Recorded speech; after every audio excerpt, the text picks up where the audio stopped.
by speakers all over the world, and they're going to share their personal journeys, their professional journeys.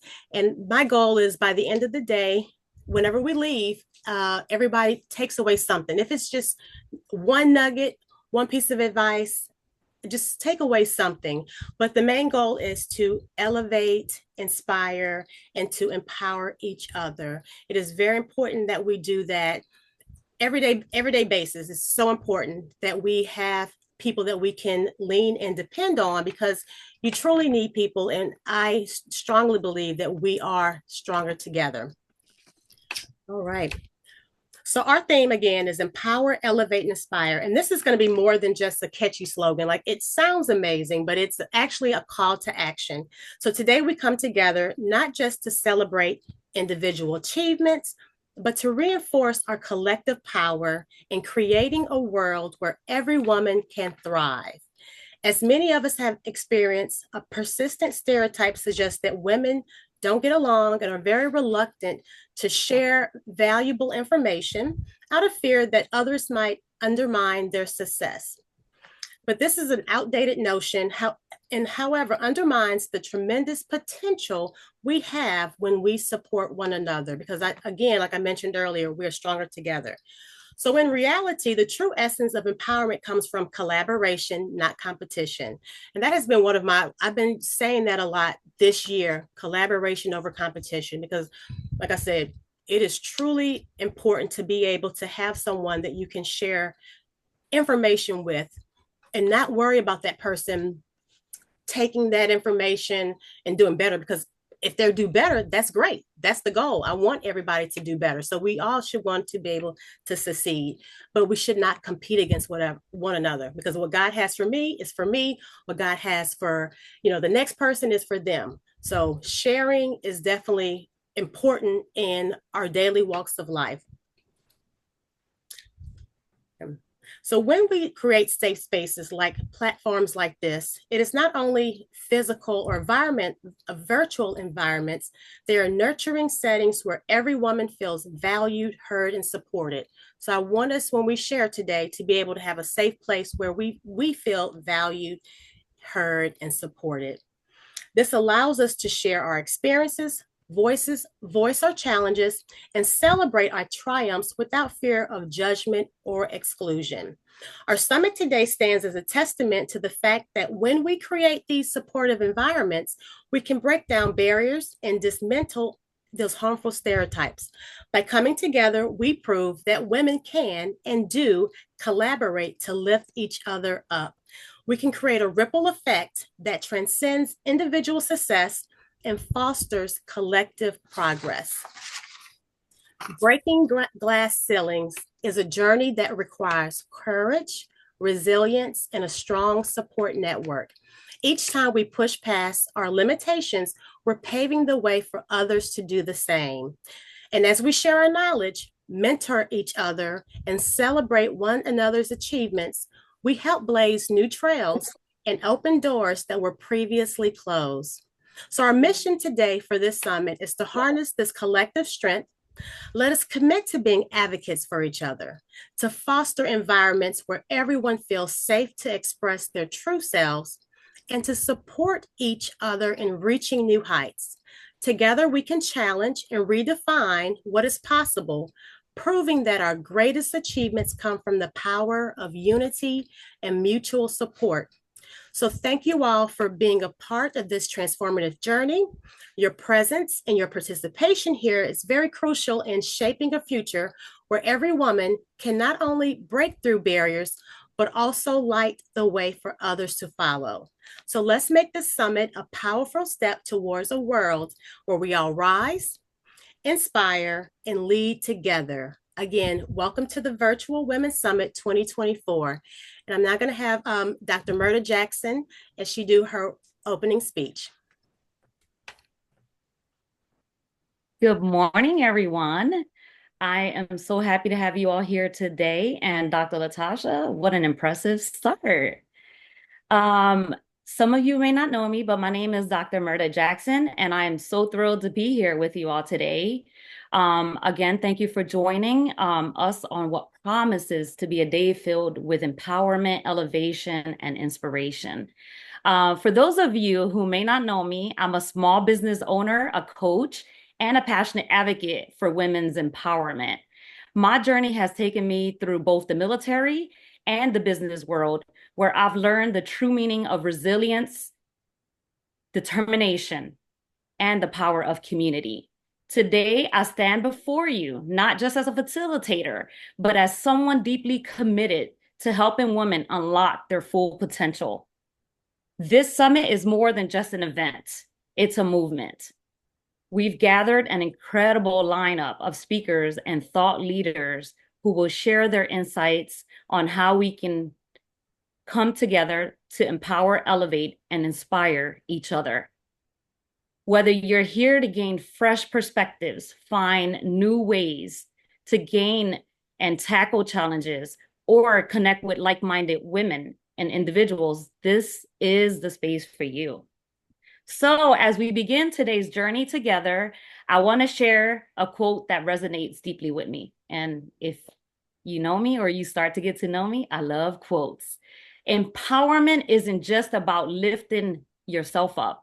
It's about reaching back and pulling others up with you. This quote reminds us that our strength lies in community, and today, all about building that strength together.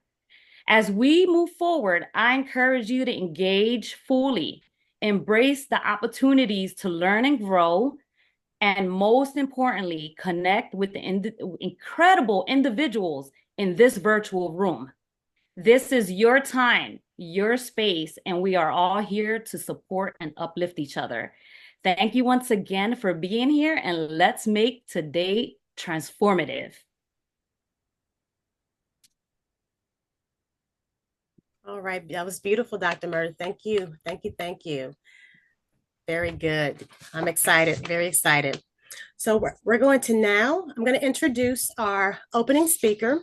She's Dr. Ambassador Mehreen. So Dr. Mehreen is a global goodwill ambassador for GIA USA, holding dual honorary doctorates in humanities, education, and humanitarianism. Through her international and local work in education and research training, Ms. Mia has earned multiple global awards, including her most recent award being the Global Excellence in Transformational Education and Leadership 2024, as well as the World's Most Influential and Iconic Leader and the Award for Global Academic Excellence Award 2023. Ms. Mia is the founder of the MIA program, designed to help every individual to motivate, inspire, and advance themselves to their best version for their journey. She is an NLP master and CBT practitioner, being an empowering woman and children, youth, humanity. Ms. Mia is the president of Success World Academy SA, Vice President of Yes You Can International UK, South Africa, President of Shelparko International Women's Council, among her portfolios. Ms. Mia is an international co-author and a lifelong learner and woman of purpose, and she is joining us today from South Africa. So Ms. Mia, will you please, we welcome you today.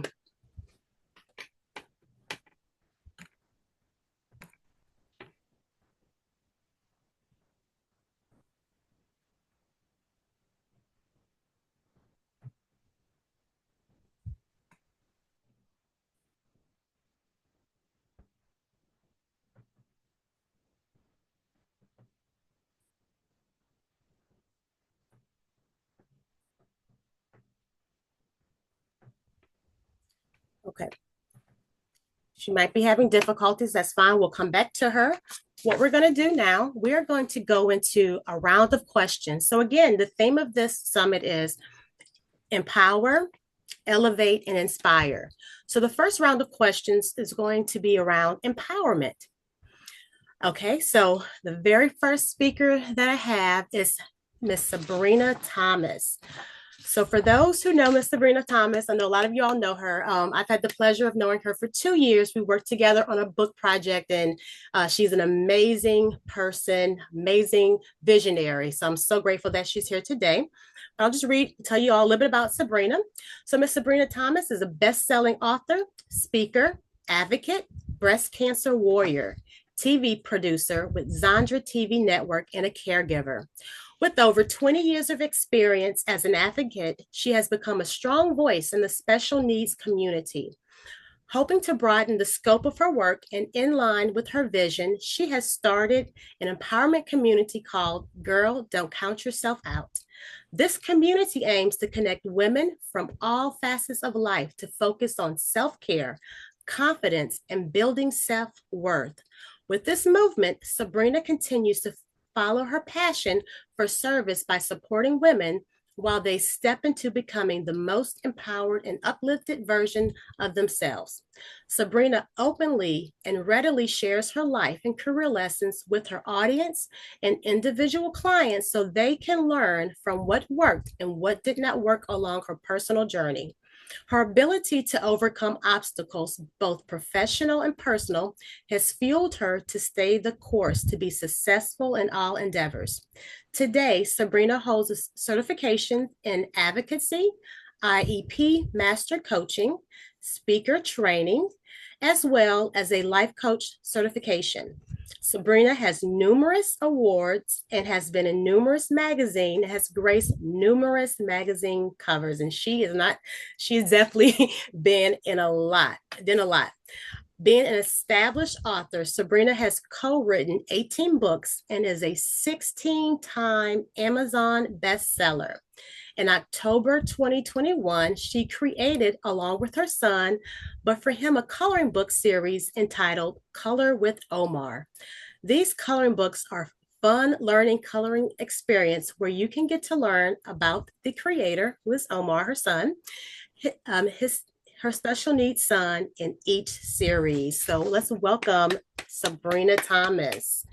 So I'm going to start off. I'm going to ask her question, and she's going to provide us with her valuable information, and she's going to share. So my question to you, Sabrina, is can you share a story of resilience or perseverance that has shaped your journey? Good morning, good afternoon, everyone. I'm so happy to be here. Thank you, Josh, for putting us all together. This is amazing. We're going to have an amazing day, ladies and gentlemen. My response to that is last year, I was diagnosed with breast cancer. Now that moment, that whole diagnosis shook me to my core.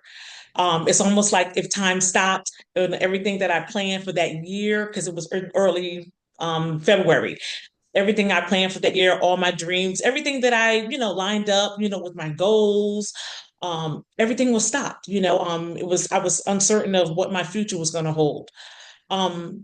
Rather than letting fear overtake me, which it did, I had to get past that. But rather than continuing to let fear overtake my life, I decided to face everything head on. I found strength in that because I made a conscious decision. I made a conscious decision to fight. Even though I didn't want to fight, I was kind of like done. But I made a conscious decision to fight. I made a conscious decision to be resilient. Throughout my treatments and the doctor visits and the multiple surgeries, I held on to my faith. And I focus on the moments, things that, we take for granted every day. Sunlight, breathing, going out with friends, enjoying my grandson, grow and play, the things that we just take for granted every day. I focus on that and my faith grew stronger. I leaned into my faith for strength. Now, the journey wasn't easy, and I'm still on the journey, so it's still not easy. And there were days that I felt overwhelmed, but I kept pushing forward, and I did that one step at a time. Not one day, I had to do it one step at a time before I got to the day. This journey has taught me all about resilience, and resilience isn't just over enduring hardships. It's choosing to live through those hardships despite of it. You know what I'm saying? It's to me, it's like I'm not just surviving. I'm thriving as well. in the face of adversity. It's like I live with a deeper sense of gratitude. I'm so thankful for every day, every moment, things that, little things that we just take for granted. And my determination is like on 10 now to make every single day count. And my story that I'm dealing with, my journey is not about battling cancer. Okay. It's about embracing life with a new sense of purpose. And using each day, each challenge as an opportunity for me to grow and empower others. So my experience with cancer, it didn't just it didn't just test my strength. My experience revealed my strength. It revealed who I am as a woman, as a mom, as a friend. And I already knew, I knew I was resilient, but this is on a whole different level. So that's my resilient story. Thank you.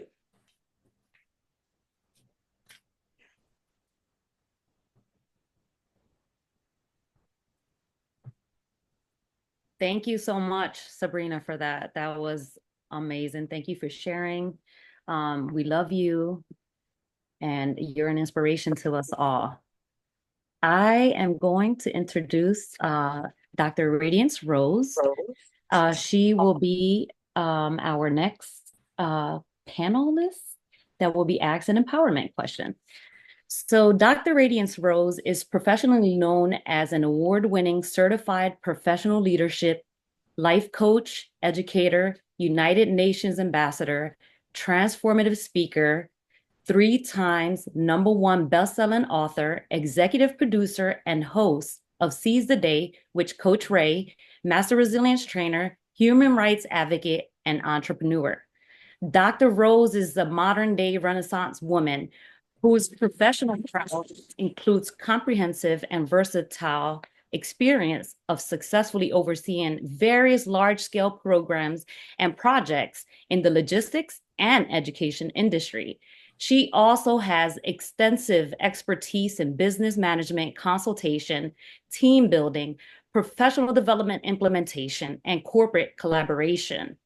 Furthermore, Dr. Rose specializes in leadership and character development at various levels of management, with a focus on empowerment and diversity, equity, and inclusion initiatives and programming.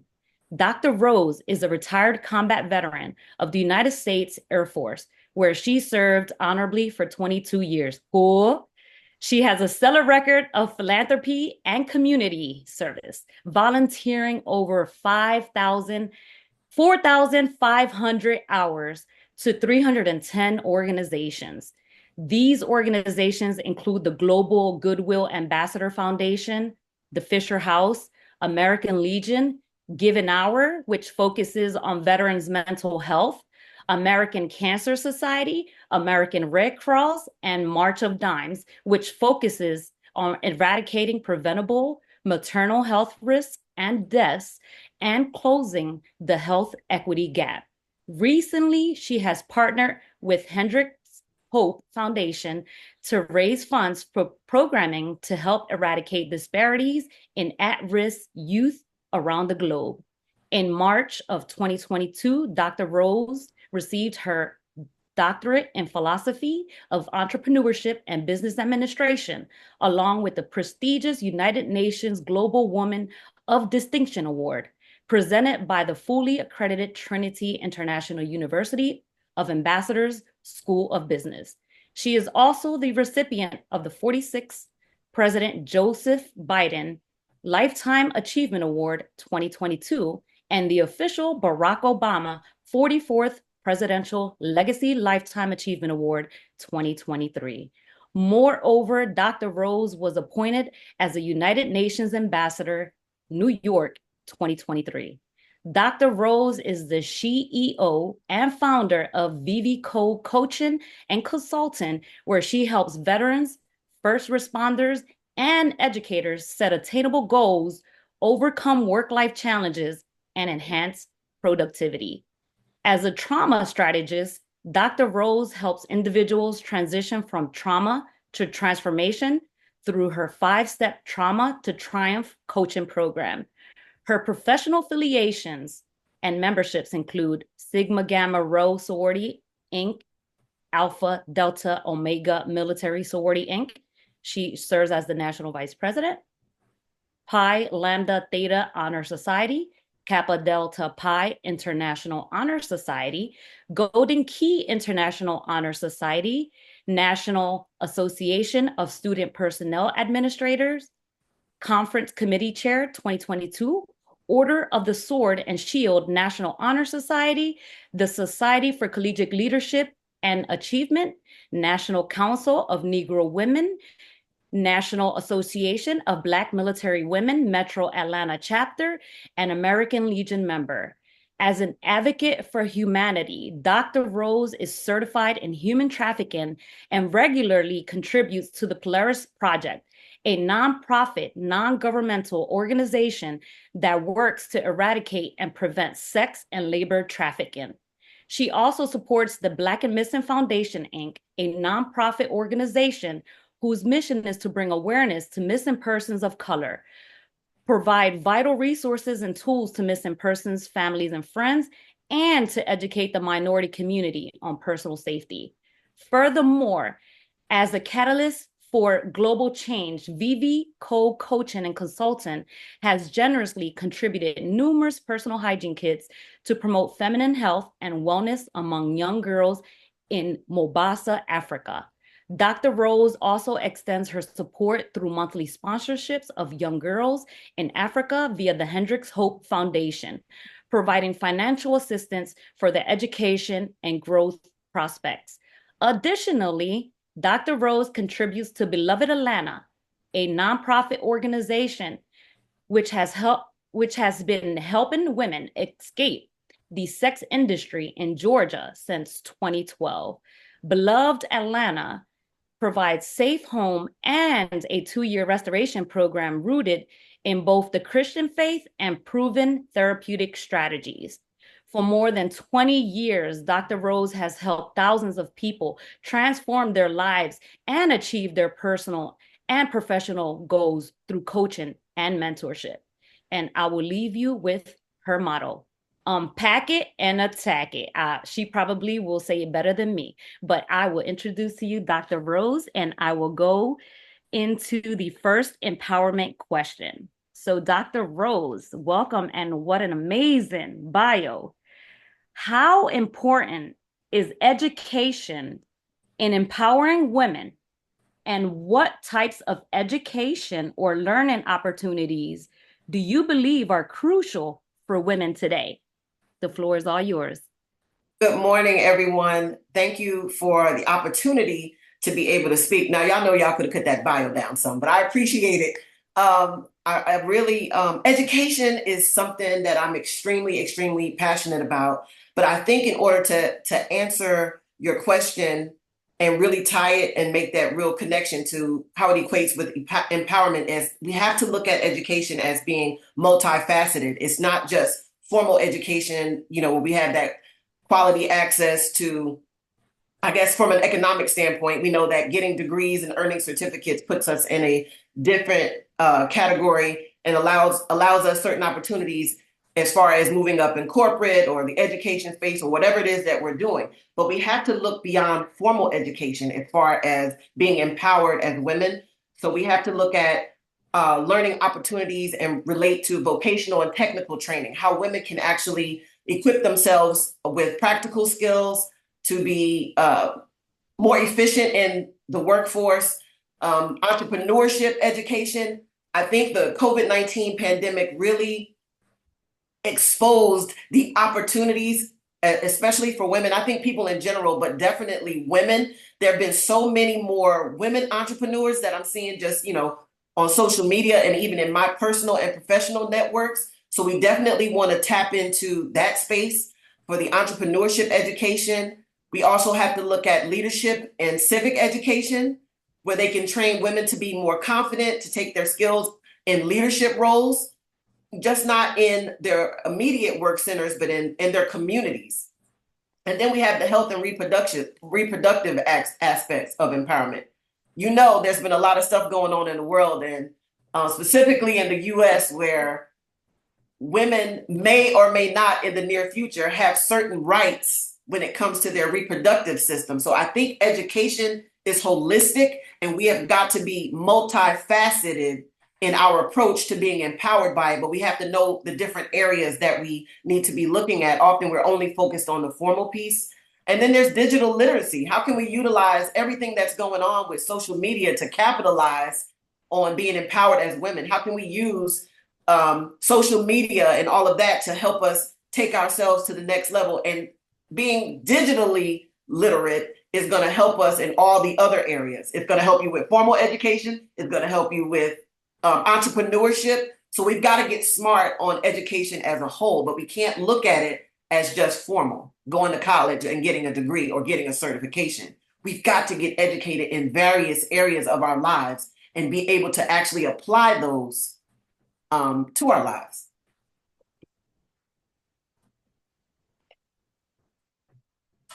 That was great. Thank you so much for sharing, Dr. Rose. That was a great response. Thank you very much. So our next panelist we have is Miss Elizabeth Clark. So I recently adopted Elizabeth. She's my niece now, but she's going to be our next panelist. I'm going to read her bio. Elizabeth A. Clark is a talented entrepreneur and a creative force based in El Paso, Texas. Originally from Camden, New Jersey, Elizabeth made a significant life transition in 2016 when she moved to Texas to join her husband, Juan L. Clark, who is stationed there with the U.S. Army. During this time, Elizabeth devoted her early 20s to raising their family while Juan completed his Army contract. Elizabeth pursued her passion for design by earning a Bachelor of Science in Graphic Design from Full Sail University in 2022. Shortly thereafter, she launched Liz Designs, a freelance graphic design business that has successfully developed logos, websites, and brand identities for a wide array of clients, including Jackson Venture Group, Inc. in Alaska, Zeta Phi Theta Sorority for Military Women Incorporated, and the Beauty Lounge in New Jersey. In addition to her graphic design career, Elizabeth is a proud owner of Humble Rose Tattoos and Brows in El Paso. After gaining experience in various tattoo shops across Texas and Colorado, she established her own suite, blending her artistic talents with a commitment to creating a comfortable, welcoming space for women seeking tattoo services. Elizabeth has also enhanced her skills with a certification in microblading and eyebrow tattooing, aiming to share her love for tattoo art in a supportive environment. Elizabeth's artistic journey includes notable achievements such as winning first place in a 2015 art show with a self-portrait in black charcoal, which was displayed at her local community center. She remains actively involved in international art shows, showcasing her work to a global audience. As of August 2024, Elizabeth has completed the NASDAQ Entrepreneurial Milestone Circles program, further cementing her role as an innovative business leader. Elizabeth lives with her husband and their 3 children, Genesis, age 6, Justice, 4, and Journey, 6 months. So welcome. Let's welcome Elizabeth Clark. Thank you so much, Elizabeth, for being here today. I am truly happy to have you. And my empowerment question for you is, what strategies have you found most effective in overcoming self-doubt or imposter syndrome? The floor is yours. Thank you. Thank you for that introduction. Hello, everyone. Okay, so I think this is such a great question. I believe that forgiveness has been a huge tool for overcoming my self-doubt and imposter syndrome. By letting go of anger and bitterness in my life, I opened up space for self-compassion and growth. This process, while challenging, has allowed me to redefine my relationship with my past and also move forward with a clearer sense of self. I have also used my creativity through my work as a tattoo artist to provide a therapeutic outlet for my emotions. I think that engaging in creative activities has been a way to process and express my feelings, of course, that are difficult to articulate otherwise. This not only aids in emotional healing, but also helps in affirming sense of identity and purpose for myself. As a professional woman, by reflecting on your personal growth and the challenges you've overcome, you not only counteract self-doubt, you can counteract self-doubt by acknowledging the progress you've made and the strength you've shown. You reinforce your self-accomplishment and capability. Learning to assert your boundaries and voice your needs is crucial in managing self-doubt. By setting clear boundaries and advocating for yourself, you reinforce your self-worth and autonomy. This practice also helps in building confidence and reduces feelings of inadequacy. Ultimately, I think it is extremely important to let go and let God. Give that self-doubt and imposter syndrome to him, because those things are a trick of the enemy, and the enemy wants us all to give up. These strategies not only address self-doubt, but also build a foundation for continued growth and healing. Thank you. Thank you. That was beautiful. Beautiful, beautiful. That is something I think that we all have at some point of our lives suffer from, because I know myself, imposter syndrome was something that I dealt with a lot in my 20s. So thank you for sharing that with us, Elizabeth. All right. So next, we're going to move into a round of questions regarding elevation. The first panelist I have to come before us is going to be Deborah Crowley. Deborah Crowley is an amazing entrepreneur, a woman, just an amazing person. I remember, I'm going to share this really quick, but I remember her sending me a message beginning of January of this year. And she said, this year, we're going to make millions. And I was like, millions? And she was like, no, we're going to do it. And I was like, but that meant to me, and what that gave me was hope.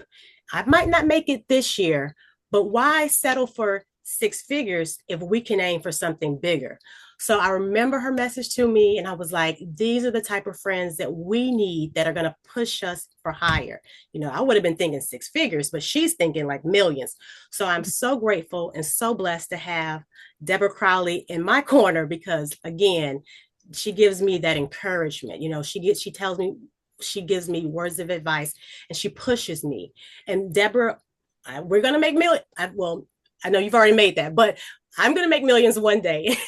And I can't wait to share that with you. But again, that's something that you shared to me, and that really empowered me. It gave me just want to just keep going, keep pushing, and not to think small, but to think big. So I just wanted to share that with everybody. So if you have these friends, you push these friends, you tell these friends, millions, not six figures, but aim high, think big is pretty much what I'm trying to get at. But that was a conversation we had, and it was months ago, but I keep that as a thought in my mind, and it actually empowers me to keep moving, keep pushing. So I'm going to go into Deborah's bio. So Deborah Crowley is on a mission to help protect individuals and entrepreneurs with access to the justice system with legal services and identity theft protection. She's an ambassador for Ladies of Justice. Through her journey, she has opened 3 companies, such as Crowley and Associates, helping entrepreneurs build their business as a business strategist. Exclusive cleaning services. She provides residential and commercial cleaning. As the founder of Exclusive Cleaning Services, she has employed over 200 employees. She built her company from scratch while scaled to $1 million in revenue. Her company also provides free cleanings for individuals diagnosed with cancer. For over 17 years, her tenure has been noteworthy leader in the cleaning industry. Deborah's illustrious career is a testament to her versatility and adaptability. As the CEO and founder of Exclusive Elderly Resource Center, a nonprofit organization, she's redefining care for seniors by providing comprehensive services that encompass providing resources by connecting with vendors, document management programs, and assistance with daily living activities.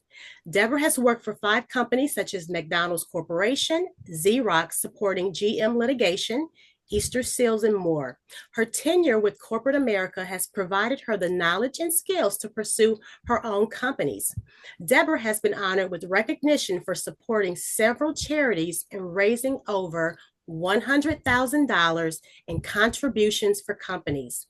She's also the chair of Sisters in Conversation and city chair of Livonia for the Michigan chapter of G100 Oneness and Wisdom, Ladies of Justice Ambassador, a member of AWN, Amazing Women Network, Angel of Life Development Board VP, co-founder of Women in New Norm, Nation Women's Association, Forbes Black, certified as a woman entrepreneur from Cornell University, board member for Change the World for You, supporting children with autism, and the Livonia Chamber of Commerce.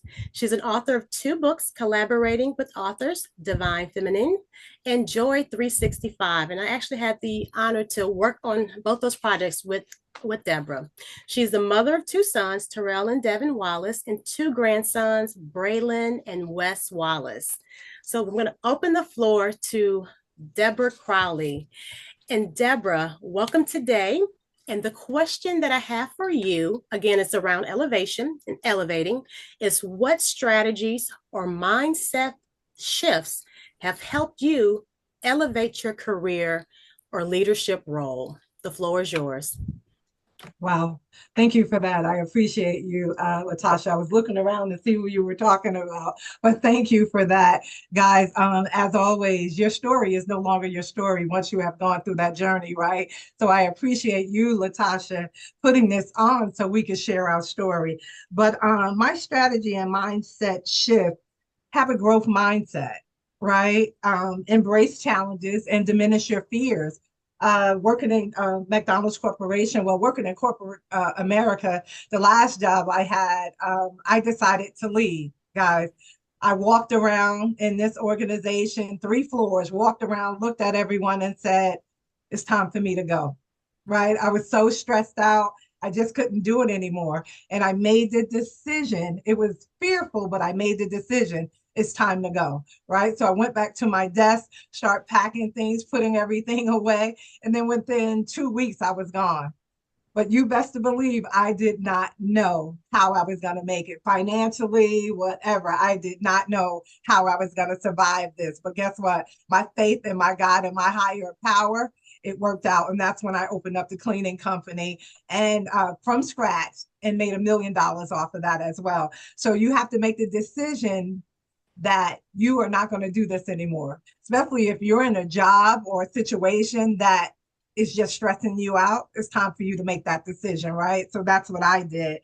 Continuous learning. I'm learning every day. I never stop learning. I'm always in a webinar, in a seminar, or calling Latasha asking, okay, what's our next right move, right? What are we going to do next? Just joining different organizations, different women organizations. You have to do that because you have to network, right? Then also to mentorship. Guys, make sure you get a mentor, right?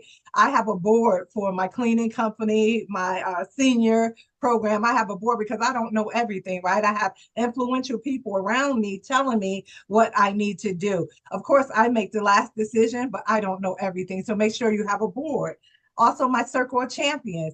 I don't have people around me with negative energy. I always have people around me that are positive, right? That are elevating, that are doing things, that are making millions a month, if you will. And I didn't know that, like Tasha was talking about making $1 million. I didn't know that, but I had to be in the room to understand that, right? So that's what you guys got to do.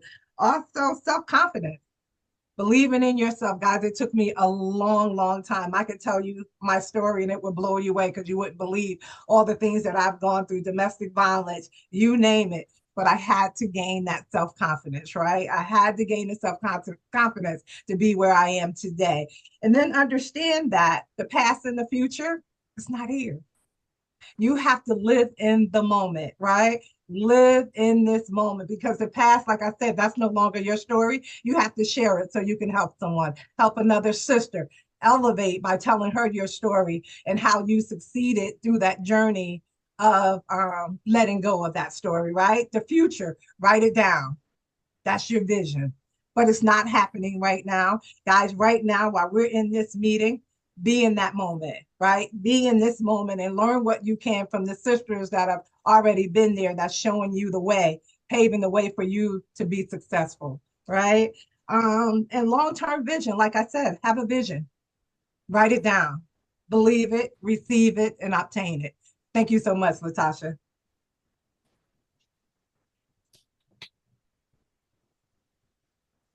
Thank you so much for that, Ms. Deborah. You're amazing. And I'm going to claim the $1 million too. All right. So I will now read the bio of Dr. Deborah Ivey. Welcome. Okay, 1 second. I'm going to find my spot. Here we go.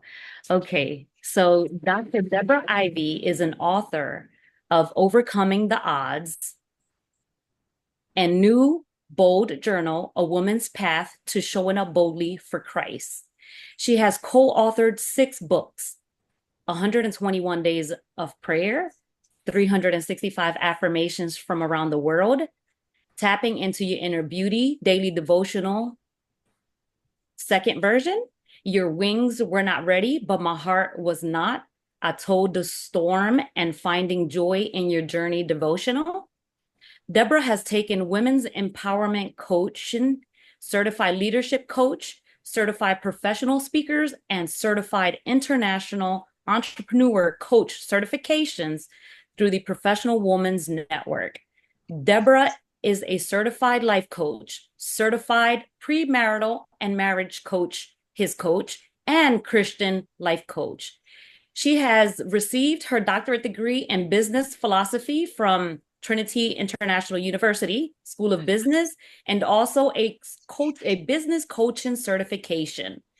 Deborah Ivey is a mother of 2 adult daughters, a wife, a grandmother of 3 granddaughters, author, and a United States Army veteran. United States Army retiree. Let me correct that. Who? All right. She has a master's degree in business communication, leading a customer-driven organization from Jones International University. Deborah has a bachelor's degree in management from Potomac College, now known as the University of Potomac.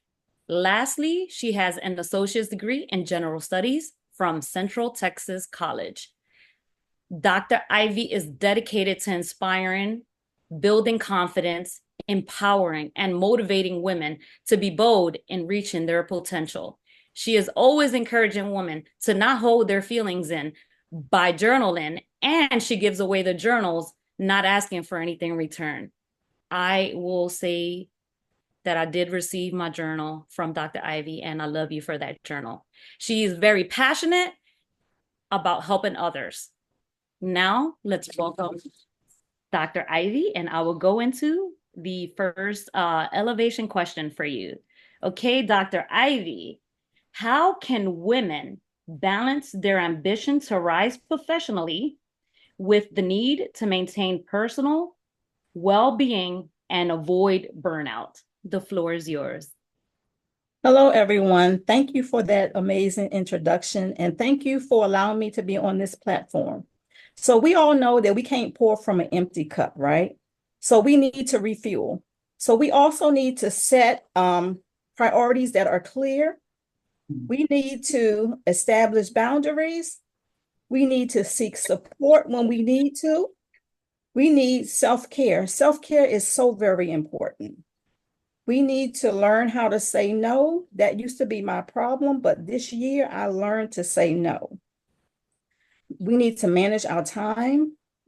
We need to seek a mentor, just like my my fellow panels, Deborah said, we need to seek a mentor, because a mentor can help you kind of guide your career. We need to network with like-minded people. We need to regularly assess our life to see if it's going the way that we want it to go. And then we also need to seek professional help. It's nothing wrong with seeking professional help when we need it. So that's all I have to say.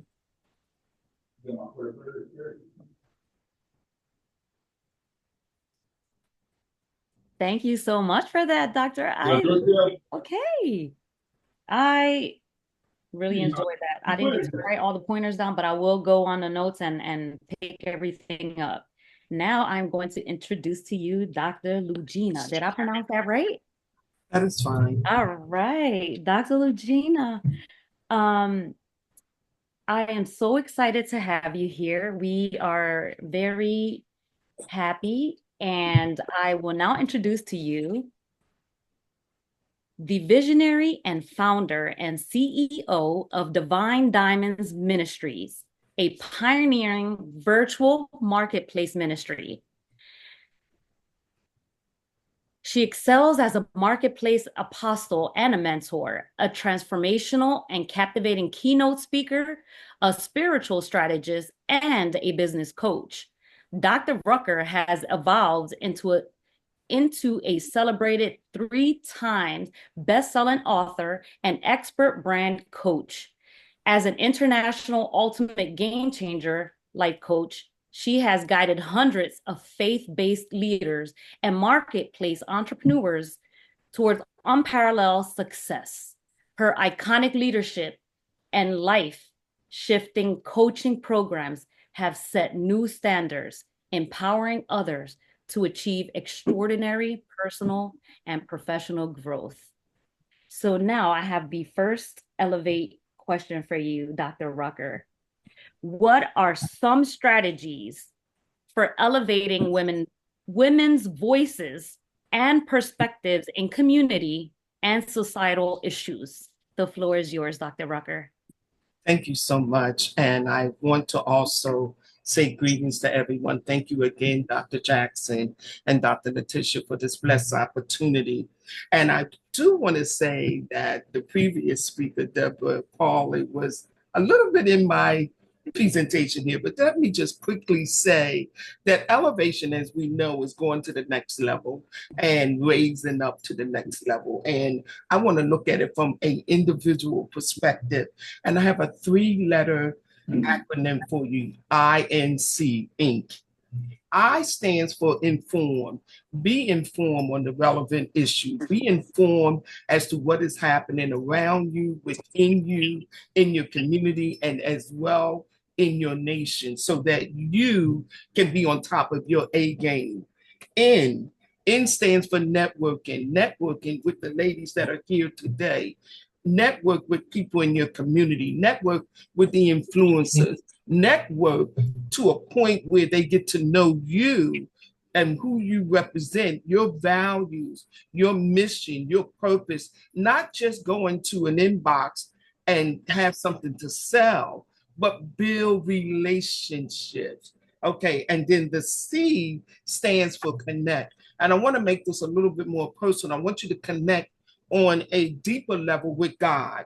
Connect with him because he knows all things and he sees all things. So connect with him on a deeper level through your one-on-one time, your self-care and your self-love, your quality time with him so that he can be your source, your provider, your healer. He can be the one who teach you how to profit, who to connect with. He can show you the areas that you're lacking in and the things that you want to grow in, and take that time to connect with you so you can do a SWOT analysis. Look at your strength, your weaknesses, the opportunities, the threats, so that you are in a position and you are prepared when it's your set time to elevate, to go to the next level, to make a difference, to impact, to influence, connect with your family on a deeper level. I remember we had family time, dinner time every Sunday. That was a big deal.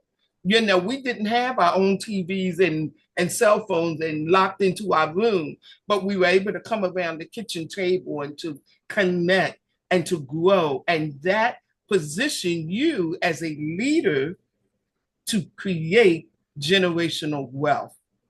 And so to that, I hand the floor back over to you. And thank you so much for this opportunity. And I look forward to connecting to every woman that is involved in this powerful movement. Thank you so much. Thank you so much, Dr. Rucker. I definitely appreciate you sharing the floor, providing us with those nuggets that we will definitely be able to take and utilize as well. So thank you again. All right. So earlier I read the bio of Dr. Dr. Ambassador Mehreen-Mia. So I read her bio earlier. So she is coming to us today from South Africa, and she's going to share with us some information, her perspective on what women empowerment means to her. So Dr. Mia, you have the floor. Welcome. Thank you so much. Wow, Letitia, it's so lovely to finally be here. The day has arrived. And it's an honor for me to share with so many beautiful and amazing, powerful, phenomenal women. And I must just share that right now in South Africa, August is Women's Month. August 9th is our Women's Day. So wow is a wow double for me, because on this platform, I'm sharing also what is Women's Month and empowering us here today. So thank you. So I greet everyone, universal greeting of peace with blessings. I'm seeing some of the people here for the first time. Some I have shared platforms with before, but I'm honored to be here. And, you know, the bio is the bio, but that doesn't define me as a person.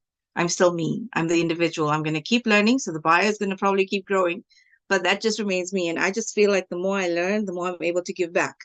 And that's what it's about for me, because I'm just a person, you know, I believe that I can have a wall full of certificates behind me, but the worth of each one of those is based on what I'm giving back from it. It's not the wall that matters at all. So that is why I'm so honored to meet the people I've met here so far. And I know I will meet in future, because every one of them has got such power within them. I know our sister Sabrina spoke about resilience, and I think everyone here has the built-in resilience already. So empowerment is a word that we hear about a lot right now. But I want to say that empowerment was around way back when. And I don't want to bring religion into it, but for me, empowerment was, for example, in my faith, we have Prophet Muhammad, peace be upon him, and his wife was Khadija. And 1400 years ago, this is purely for information. It's not because of religion, right? It's to highlight a point. So over 1400 years ago was Khadija that existed. And back then, she was a businesswoman. Today, we call them entrepreneurs. She was a tradesperson. Men used to be keen to do trades with her because she was the best in the field. So today we have trade and industry. At that point, 1400 years ago, she was literally the icon in entrepreneurship and business. And she proposed to her husband back then, something that we think of, but she did it back then. And he accepted, which is our Prophet Muhammad, peace be upon him. So these are things that happened back then. She maintained her business after marriage while being a mother and kept on going. Is that not the epitome of empowerment? So fast forward into our homes, our grandmothers, great-grandmoms, some of us who were blessed to know them. They didn't have certificates galore to say they were certified empowered people. But did they not make sure that everything was done for everybody all the time, day in, day out? Do you not do this in your home every day, day in, day out? Right now, we're all sitting on this platform, but surely at some point, all of us were wondering of what's to come next. What do I have to do next?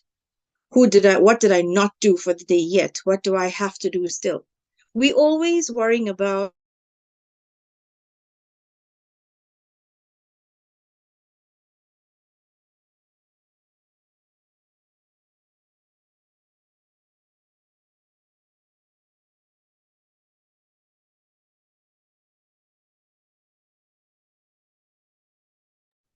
Are you hearing me? Sorry, my network just cut off for a few minutes. That's fine. I can hear you. Seconds.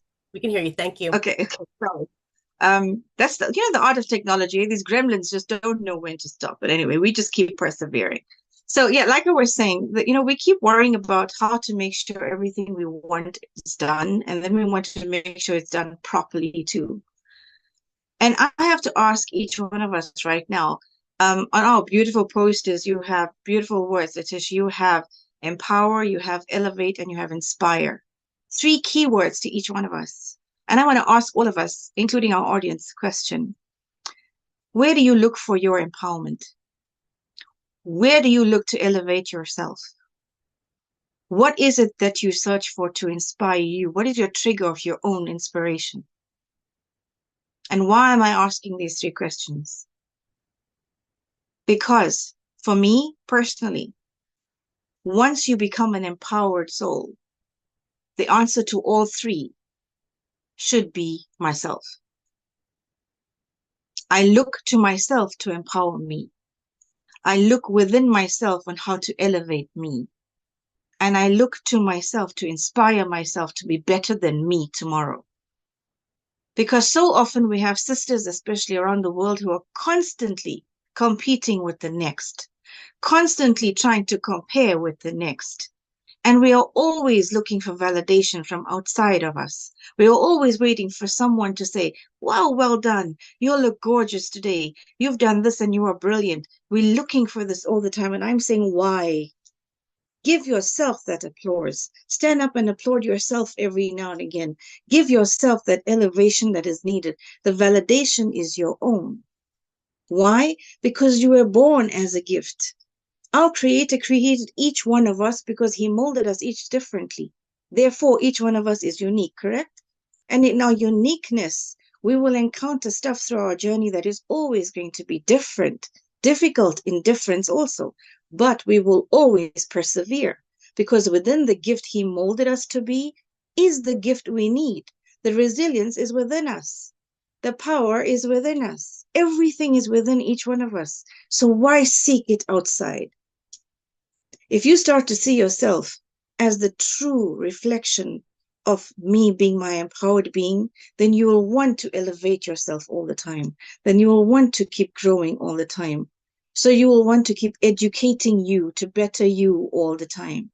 That for me is empowerment. Empowerment is not about me being all powerful about people. Empowerment is not about I'm dictatorial and I will be better than the next, where I can show you I drive better than you, I look better than you. Empowerment is nothing like that. Empowerment is I'm so in tune with myself that no matter what happens around me, I know I got this. No matter who's saying what about me, I'm in control of me. Because I've had that, my sisters. I've had it. I've had the people stigmatize me. I've had the people throw me down. I'm a single mama for 14 years. So be it. I stood up and I spoke, even when people said, with this on, how dare you have a voice? And I'm saying, tell me where my Creator said I shouldn't have one. I started a business and people said, with this on, how are you going to do a business? And I'm saying, go back 1400 years and you're going to do your research of faith and tell me why I can't do what I need to do. So you break the barriers of the societal molds and you just keep going. Why? Because it's you. So I've had the stigma. I've had the cyberbullying. I've had people make up rumors about me. I've had it. It's still happening. But you know where the power sits? The power sits within me and my reaction to those things. How do I perceive it? Is it going to drain me down? Or am I going to just let that be and I keep running my race? Because that's me. If I'm going to allow it to tear me down, then it's tearing me plus my daughter. It's tearing me plus my mom, and I'm an only child. So I have to think for me first. And when I think of me first, then I think of my Creator next. And I think, you gave me this. You gave me the difficulty. You're giving me whatever it is I'm going through. So you obviously know I can get through it. Just show me how. And then I win. And then you find those same people that try and mess you down, pull you down, draw you down. Those same people watch you and think, oh my gosh, why is she still standing? And all you got to do is just keep standing. Keep standing. And you do not have to defend you.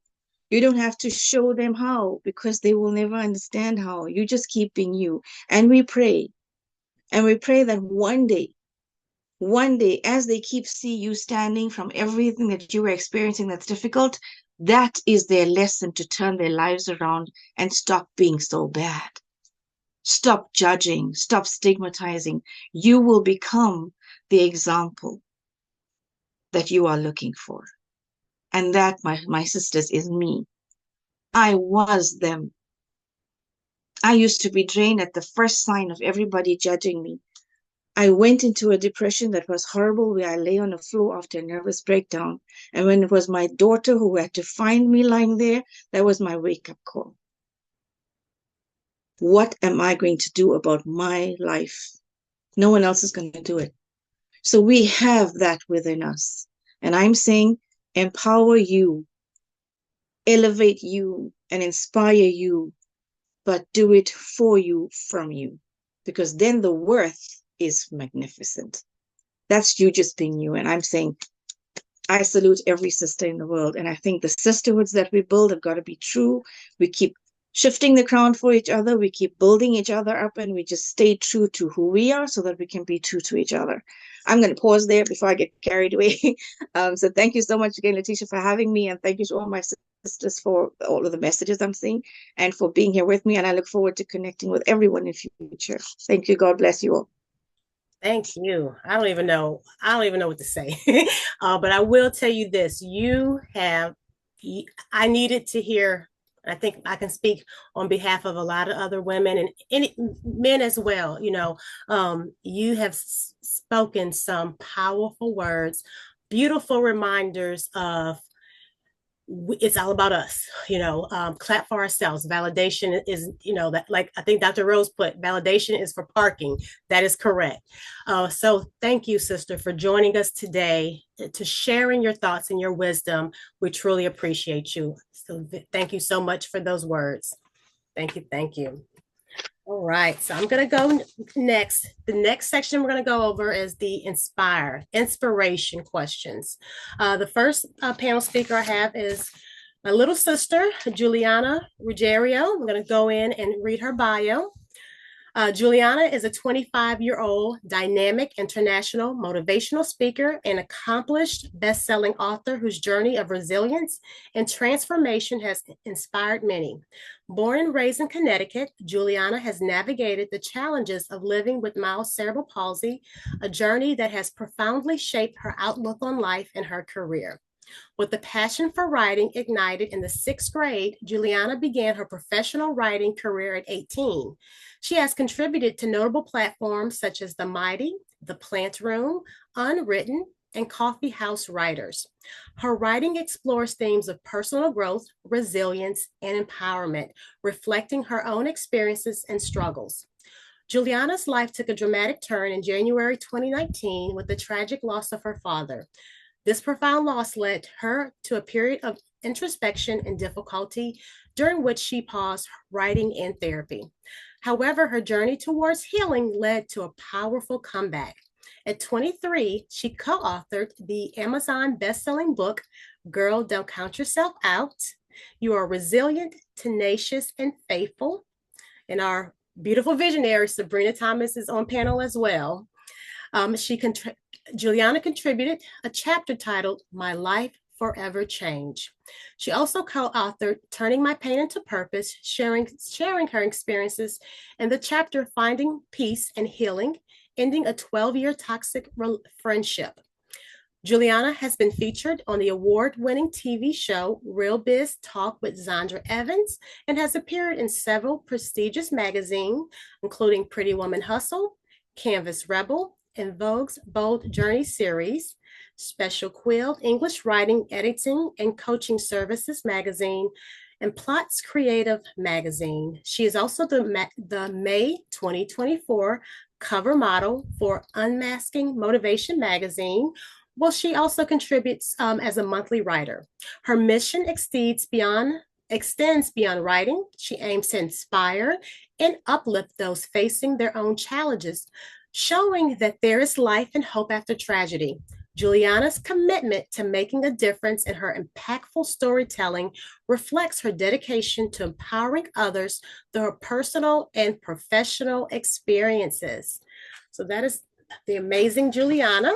And my first question for her, again, is regarding inspiration, is Juliana, what advice would you give to someone struggling to find inspiration while facing significant challenges? The floor is yours, Juliana. Thank you so much, Latasha. Oh, wow. Thank you so much for the introduction, everybody. I'm honored to be here. I'm privileged, and all you panelists are amazing, so I'm happy to be connected to all of you today. Well, my answer to that is, as you heard in my bio, I was diagnosed with CP at a very young age. So I've been fighting since I came out of the womb for 25 years. So I know a thing or two about challenges, okay? So the challenge of losing my father really shook my world up. I was, planning to go to college, get a degree. I had everything in place. Then all of a sudden that big tragedy happened, and I was only 19 and a half years old when he passed. So I basically, when he passed, all of my future went up in the air. I thought, what am I gonna do? What am I gonna do with myself? Because my dad was next to my mom and my immediate family. He was my biggest supporter, biggest, cheerleader. So I felt like I lost a big part of me when he passed. But when I got involved with our beautiful visionary Sabrina Thomas, who was on panel today, my life changed because she poured into me like nobody's business. She took me under her wing basically and said, since we're going to do this, you were meant to be in this book. You are going to change a ton of lives. I just feel so blessed to be part of such an amazing community. And I grew up an only child as well. So I'm blessed to have 3 or 4 sisters now. So I just want to tell you, everybody here, that you can do it, mama. You can do it. Whatever life throws at you, you can do it. Don't give up. Lean on God and be yourself. And one more thing, and when I did Real Biz Talk with Andra in September 2022, I said to myself, am I able to do this? Because I'm only 23. And I gotta be honest, I had no idea about, live TV and all that type of stuff, because I'm so used to the Zoom interviews, all that type of stuff. So I was not used to the live TV world. So I told myself, should I do this or should I do this book? And I lean on God, and He said, you know what, Juliana, it's time for you to go back and do what you love. So keep the faith, and know that you can do it. And I'm here for you, and I see you, and I love you. Thank you so very much, Latasha.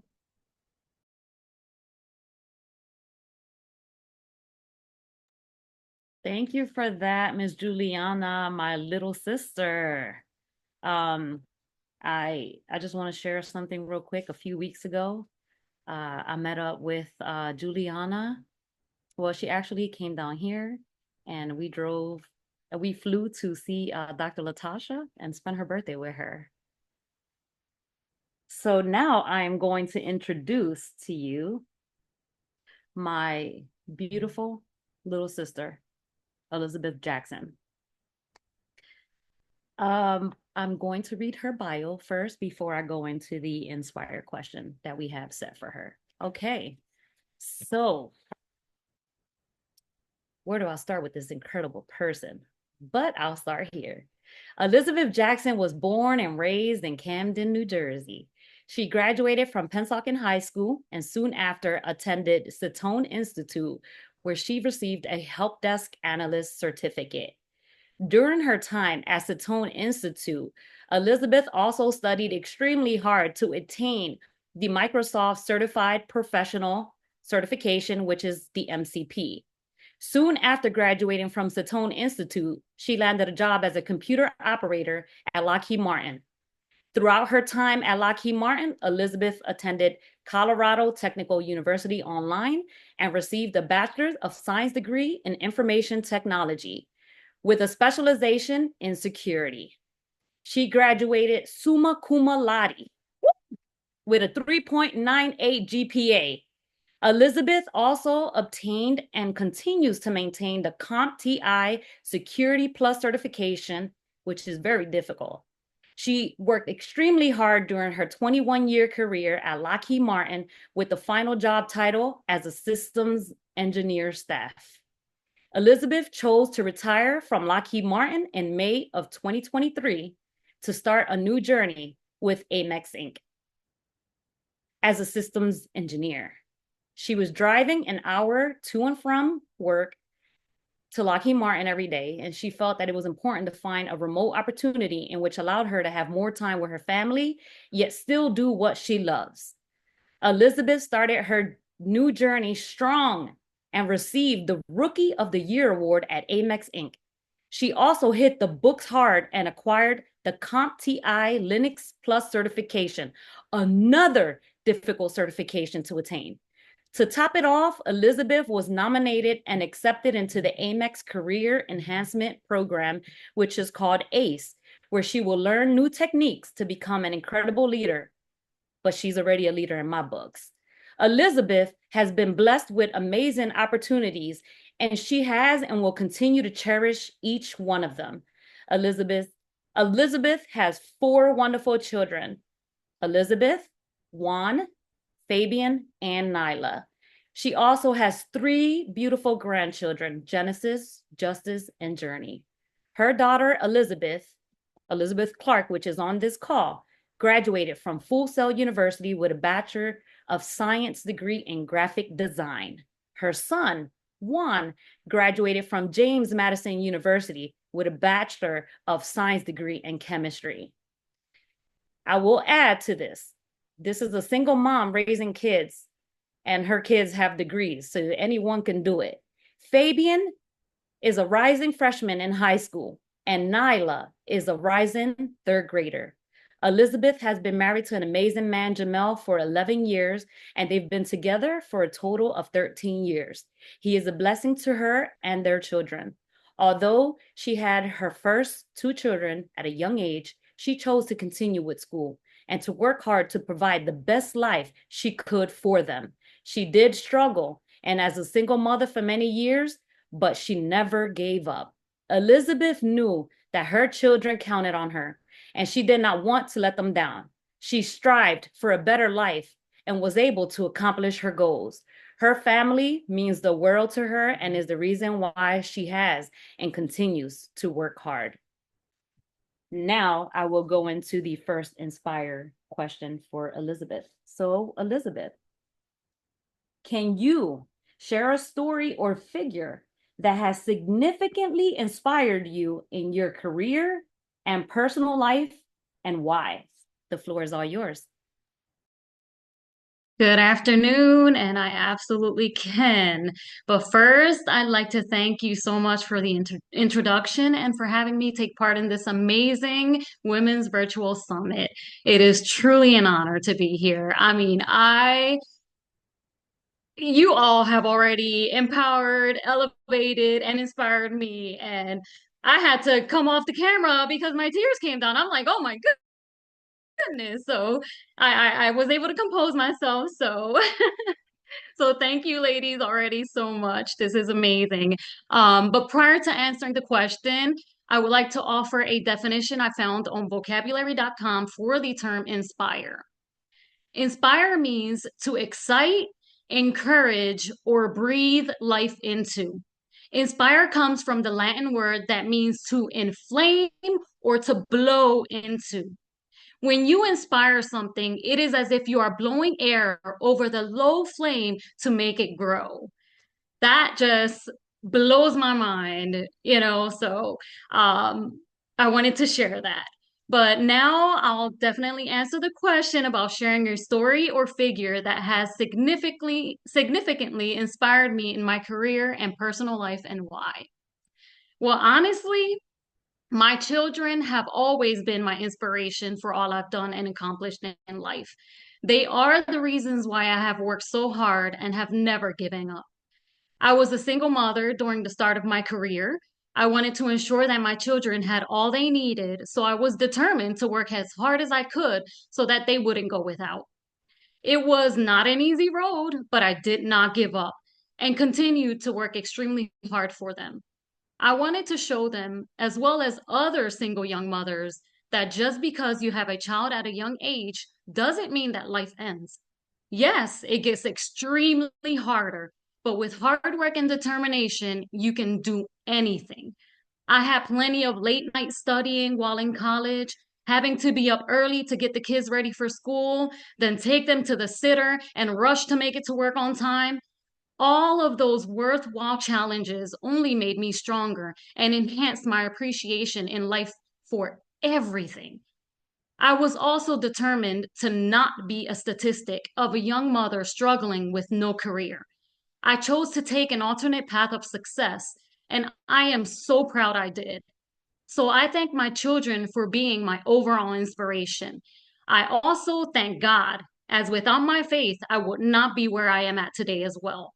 All the glory goes to God. So I will end this question with my favorite scripture that has helped me through every obstacle I have faced and continue to face in life, which is Philippians 4:13. I can do all things through Christ, which strengthens me. Amen. Thank you for that, Elizabeth. That was powerful and you did amazing. Woo! All right. Now we will go into another inspired question, and this one will be for my beautiful Elizabeth Clark. Okay.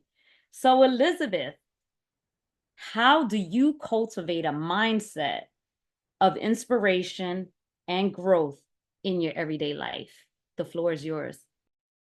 Thank you. Thank you. So I do this by praying and giving thanks to God. It has been very necessary in my personal journey and growth. By continuing to engage in this, it's provided me with guidance, clarity, and inspiration while helping me maintain a sense of direction and purpose for my life. I have also learned to recognize and celebrate the smallest milestones in my everyday life, whether that be something a little fancy I haven't eaten in a while or treating myself to something new. This has reinforced my sense of accomplishment and motivation. Also, connecting with others in person during summits like this and on platforms like LinkedIn allows us to share our stories, which fosters a sense of community and mutual support, further fueling our inspiration, of course. For me, art has been a profound source of healing. By channeling my emotions and experiences into my work as a tattoo artist, graphic designer, and through painting, I not only express myself, but also find motivation and clarity. I think overall, I have to remind myself to be kind to me, especially during moments of struggle. Usually that's where my self-doubt starts to creep up. And by being kind to myself, I can maintain a positive mindset to continue forward.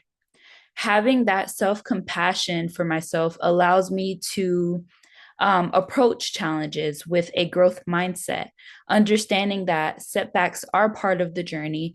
And me being who I aspire to be, I always usually come back stronger than before. And I will end with this. Remember that each step forward, no matter how small, contributes to your overall journey and growth. Thank you.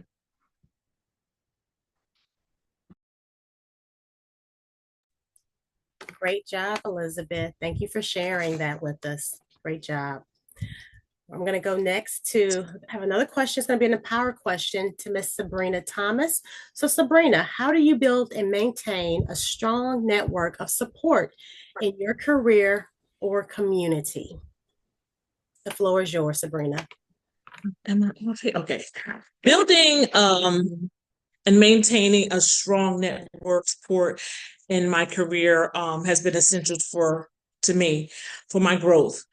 First, what I like to do is make sure that at all times I'm being authentic in my interactions with people, because most of the time people can sense when you're, and I can sense it too, when you're being real and when you're trying to create relationships.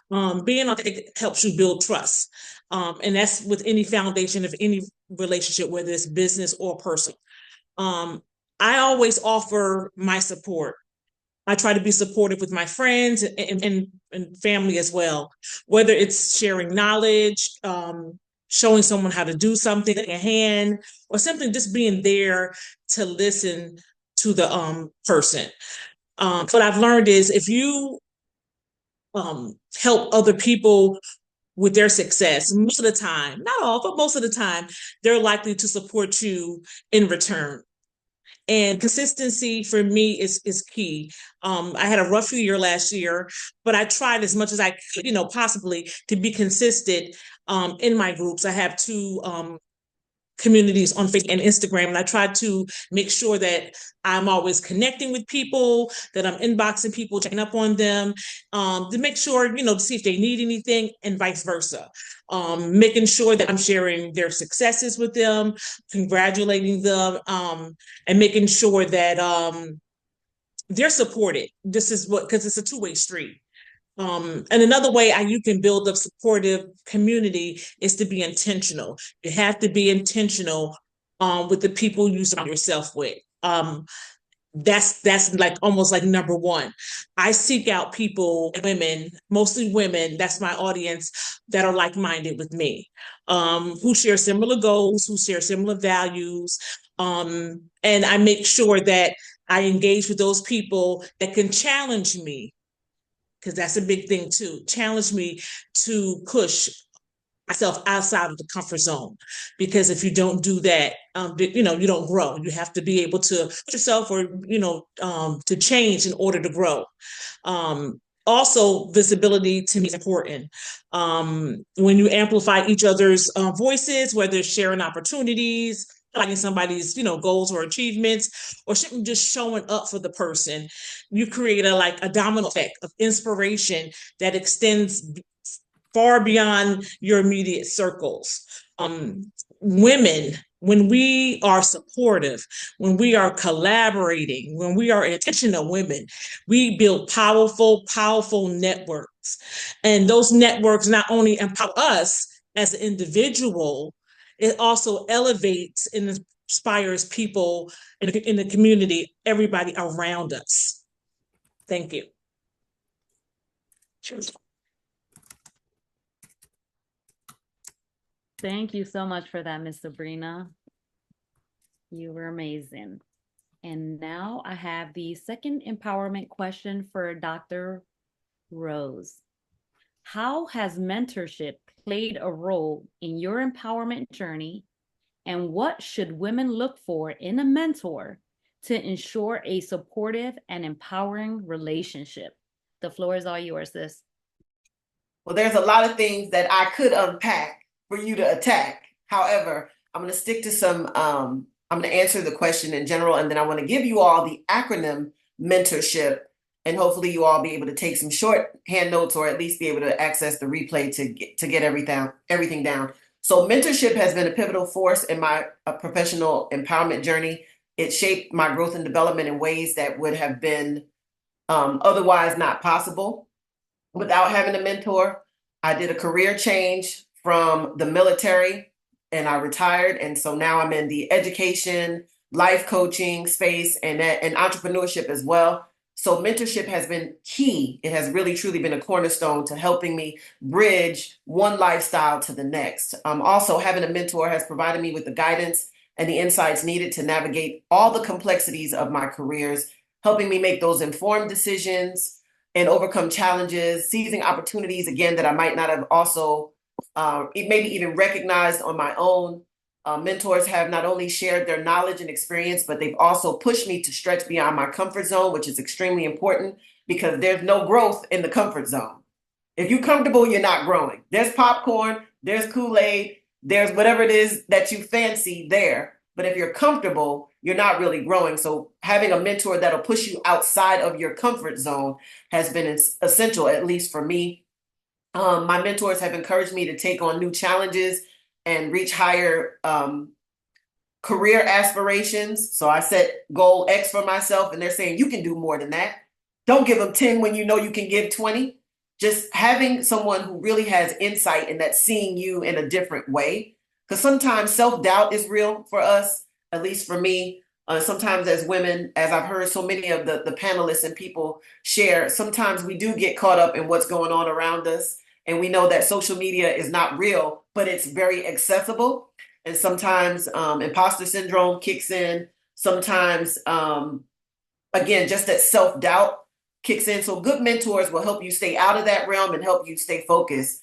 So a mentor has been instrumental in building my confidence, sharpening my skills in areas that I need improvement, and ultimately helping me take control of my personal path. But I also have professional ones. So I have personal and professional mentors.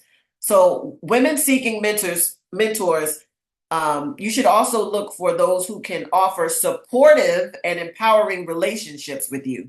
Focus on the areas that you need most. So some things I want you all to consider is their industry expertise and experience, their actual commitment to your growth. So I want you all to consider choosing mentors who are genuinely invested in your long-term development. They should be willing to commit their time and effort to help you achieve whatever it is that you defined. Their ability to challenge and inspire you. We talked about inspiration here a lot, and a good mentor will challenge you to think critically, to push beyond your boundaries and step outside of that comfort zone. Network access and resourcing. They should be already established. Definitely already have a name for themselves in whatever field or profession that you're seeking that mentorship in, and being willing to introduce you to some of those key contacts. Because a lot of times we have these networks and these affiliation and we don't like to share. For whatever reason, sometimes as women, we just don't do that. But if it works for me, I want it to work for you. At least that's how I think. If I can unlock a door for you so that you don't have to take the barbed wire and all the stepping stones that I had to go through so that you can get there quicker than me, I'm going to do that for you. So as women, we have to be willing to connect with those mentors that are willing to share their resources as well. Honesty and constructive feedback. It's good to hear kudos and take in all the likes and all the positive things that we're doing, but we also need honest mentors, people who are going to check us and hold us accountable to ourselves. And last but not least, mutual respect and open communication. It should be built on just respect of each other's time, personal space. We should be able to feel valued and heard with said mentor should we choose. And really quickly, I wanted to share that acronym of mentorship, what it looks like in short. M is for motivation, encouraging you to push boundaries and pursue your career goals with determination. Expertise, providing that industry-specific knowledge, as I discussed. Networking, opening doors through valuable connections and professional opportunities. Trust, building relationships based on mutual respect and open communication. O, opportunities, helping you identify and seize career advancing doors of opportunity. Respect, valuing your personal and professional aspirations and providing that supportive environment. Support, offering consistent guidance and encouragement through your career journey. Honesty, delivering candid, constructive feedback to foster your growth. Inspiration, motivating you to strive for excellence and push beyond your comfort zone. And P, the most important, is purpose, aligning your actions and decisions with your long-term career and vision. So all of this, that acronym totally encapsulates the essential qualities of mentorship and a healthy relationship with a mentor that is both supportive, empowering, and helps you focus on achieving your professional and your personal growth. Thank you.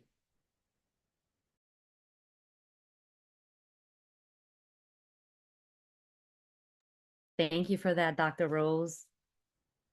I will now go into the second empowerment question to the beautiful Ms. Deborah Crowley.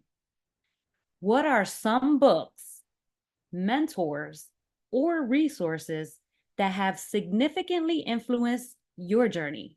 And the floor is yours. All right. First of all, let's talk about the books. John C. Maxwell, Failing Forward. Like a lot of times we think that we're failing. It's just God knocking us against the head. I think I heard Oprah say that you need to move forward. It's just a slight mistake. Keep it moving, right? So this book is excellent to read about that. Also, John Maxwell. I love John Maxwell, as you can see, No Limits. The caption is blow the cap off your capacity. Guys, we are here for a purpose. God has put you there, put us here for a purpose. And everybody has their wins, right? Just make sure it's no limits to your life, right? Also with mentors, guess what? My first mentor would be my therapist. Like a lot of times we think that we don't need to talk to therapists to talk about things that's happening to us or things that's going on and why we're stuck. Sometimes we need that. And a lot of people say, well, I'm not going to a therapist because I'm not crazy. That's not always the case. You just need to find out some answers, some things that you need to know about in your life or what's keeping you stuck. Get a therapist, right? I also have mentors, as our prior panelist was talking about. My mentor is very strong with me because I could be very headstrong. Like sometimes I'll call him and it's a male. Well, I can't do this or I can't make it and blah, blah, blah, blah. He was like, get it done and hang up on me. Right. And that's what I need. You need some strong mentors in your circle, right? That won't take your mess. Also, I have a mentor. Her name is, I'm going to say her name, Crystal Gunn.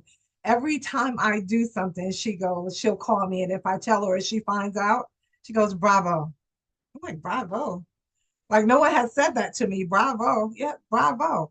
Celebrate your small wins. Celebrate your big wins. Bravo. And she'll hang up too as well. So you need a mentor like that as well. Also, Susie Orman, right? I don't know if you guys know her back in the day. She said, say your name with authority. Be able to say your name without thinking about anything that happened in the past, how many kids I had, how many struggles I've gone through. When you stand up like here now, say your name with authority, right? Another thing too is, I know Latasha was talking about, I always talking about money, right? Making $1 million a month. But it's not about the dollars. It's about what I can do with those dollars. Like if anybody in my family is sick, right? And they don't have insurance, I can go up to the doctors and say, here, take care of that.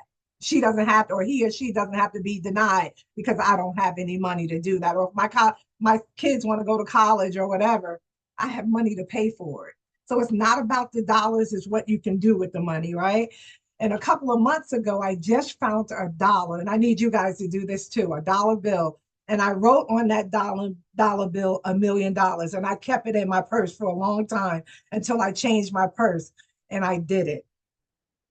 Like, so you have to put it on paper, and sometimes, and I want you guys to do that, put it on a dollar bill and put it in your purse, right? Because what you believe and what you see and what you think in that vision comes to life.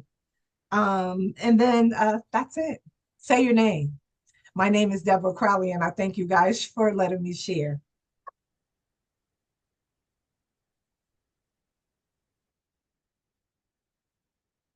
Thank you so much for that. That was amazing, Ms. Deborah. We will now go into some Elevate questions. We have yes, we have Dr. Deborah Ivey next. We will give you your second elevation question. In what ways have your goals and definitions of success evolved as you have experienced elevation in your life? And the floor is yours. Okay, so elevate is to lift up higher. And so each year I always make goals for myself on things that I want to accomplish. So when I look at, like different people, I feel like your life involves when you involve yourself with different people that are making impacts in the community, like yourself, Dr. Murda, like Dr. Latasha, like Dr. Rose. So I watch y'all. Y'all may not know it, but I watch the things that y'all do. And I like the things that y'all are doing. Y'all making big impacts in the community. So I think to evolve, you have to be teachable. You have to be teachable. You have to be willing to learn. And you also have to be willing to look for opportunities. I had a mentor that once told me, you have to always be looking for opportunities. And that's what I try to do. So, I'm a quiet person, and I try to, like come out of my comfort zone this year and kind of like take on some different things, because a lot of times I let fear hold me back, especially when I first became an author. I kept saying that I wanted to do this book, but I was scared. So I finally, like bit the bullet and said, I'm gonna do it. I'm gonna do it. And so I think that for me, I always try to, like look at the different opportunity that people advertise, because like being on this platform, when you asked me to be on this platform, Dr. Murda, I was like, oh my goodness, can I do this? So I said, you know what? I'm going to have some confidence, and I'm going to step out on faith, and I'm just going to do it. So I think that, your stuff evolves when you're willing to just do it. You're willing to just do it. And, you have to make those meaningful connections.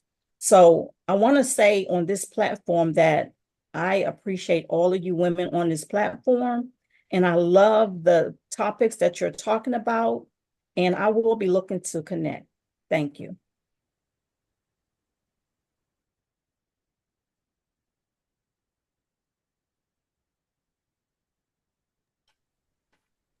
All right. Thank you for that. And we're so happy to have you again. You remind me a lot of myself. I am an introvert. So doing this is a big deal for me, but I know that it's necessary. So I commend you for having the confidence to do this as well. So, when we do things together, that's how we build each other up. So again, Dr. Ivey, thank you for sharing. My second elevation question is for Deborah Crowley. So Deborah, can you share examples of community projects or initiatives that have successfully elevated women's role and contributions? Okay. Let's see. Okay, you invited me to be a part of the Cornell University Leadership Program. And I thought that was so profound, even though, I had started my business already, and it has been successful, of course, through challenges as well. When I went to that program, it was like, okay, you're on the right track. Sometimes as the speakers prior to me would talk about self-doubt, and I had that self-doubt too. But when I went into that program, I'm like, man, you're on track. You're on track. So follow your gut feelings, ladies. You may feel deep inside that what you're doing is not what you want to do and not where you need to go, but follow that gut feeling. Also to networking. Someone talked about networking. That is so key to your success. I used to sit in the office all the time because working in corporate America, you're on their time, right? You eat and sleep whenever they tell you to whatever to do. You have to ask permission to go to lunch or take vacations. But when you're an entrepreneur, you can go out and network. You could even network anytime, guys. Network, go join organizations, different women's organizations like this right now, Empower, Elevate, and Inspire. Join different organizations, start getting out speaking, start connecting, right? Your local chambers, anything like that, anything that's dealing with elevating women, just join.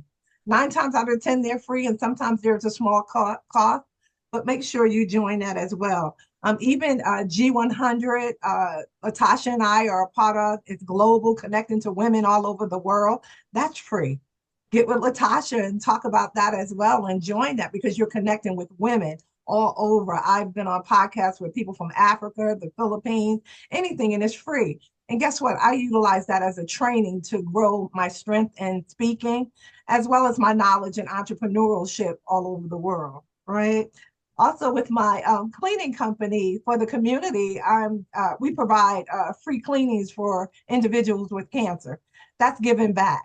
And sometimes, guys, you have to do that as well. Give back to the community so your blessings will flow. And that's why I do it. I know a lot of people out here, are experiencing cancer.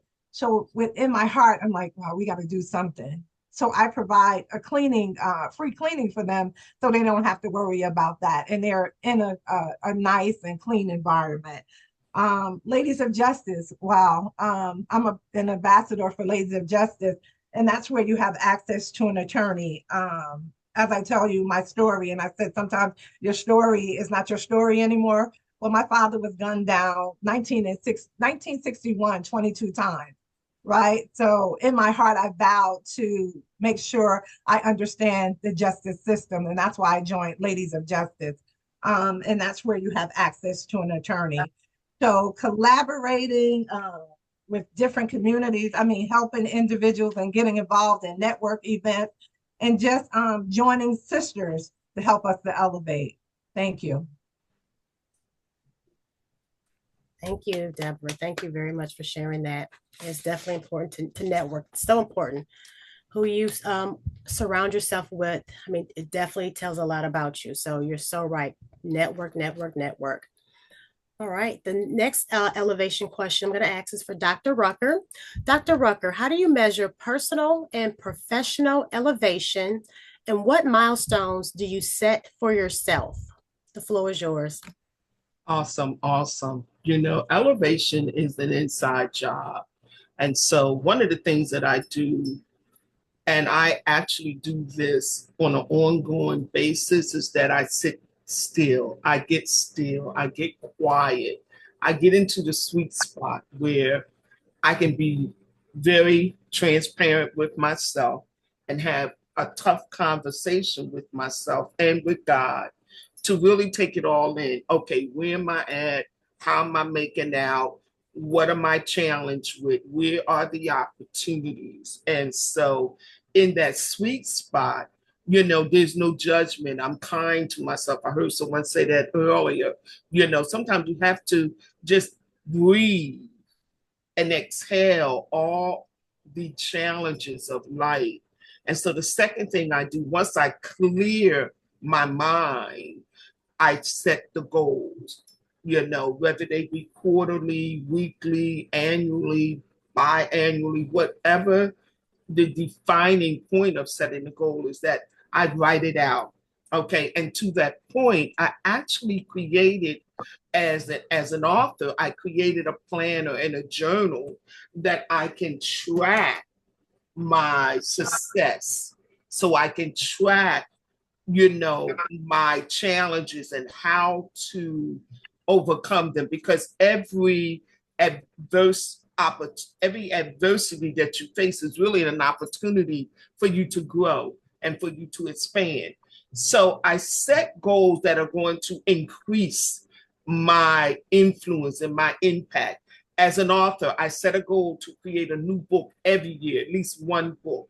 Okay, as a book coach, I set a goal to help one person to deliver. So I'm in there as a midwife when I talk about book coaching, to help them to birth their vision. And so whatever the gift and talent that God has inspired in me, I set a goal to reach and to expand and to go to the next level, to elevate, because this is what I know to be true.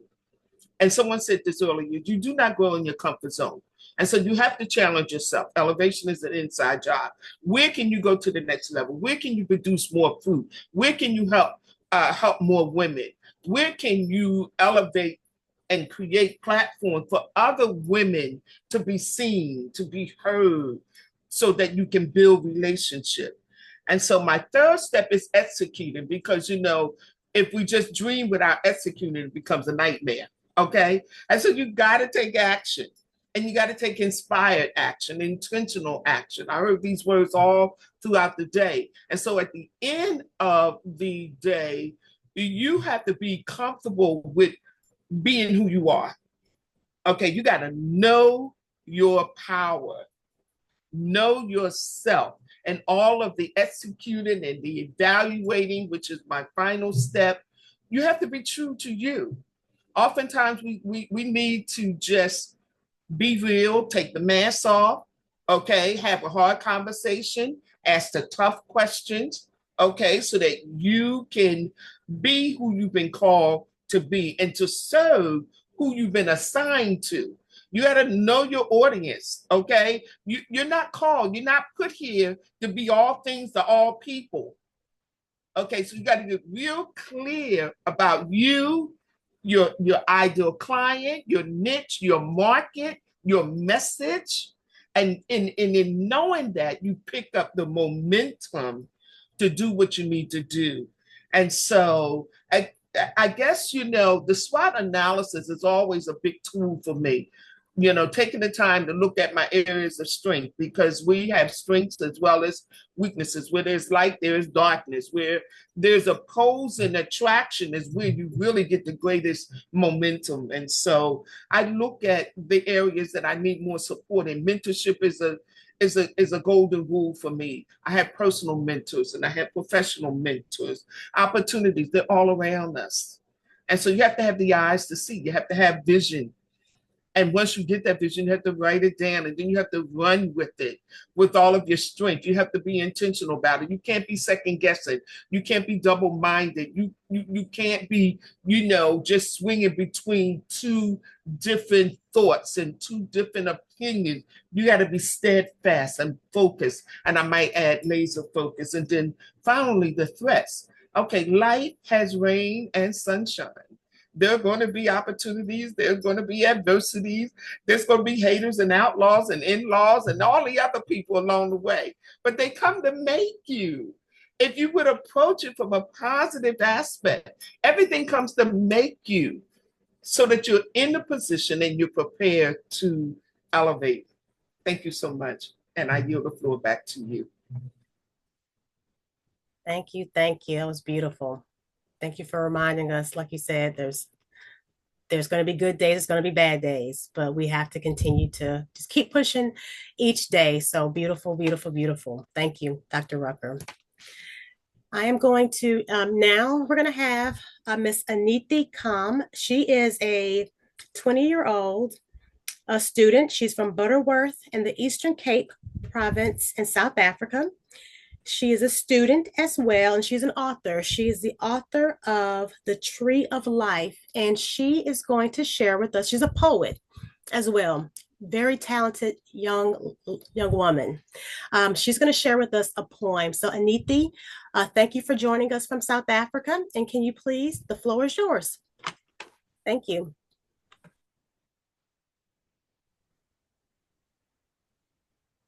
Hello, everyone, and thank you so much for the opportunity. The poem that I'm about to read is titled, Dear Sister. Dear Sister, it is how steady you have observed yourself on roaring waves that makes me look up to you.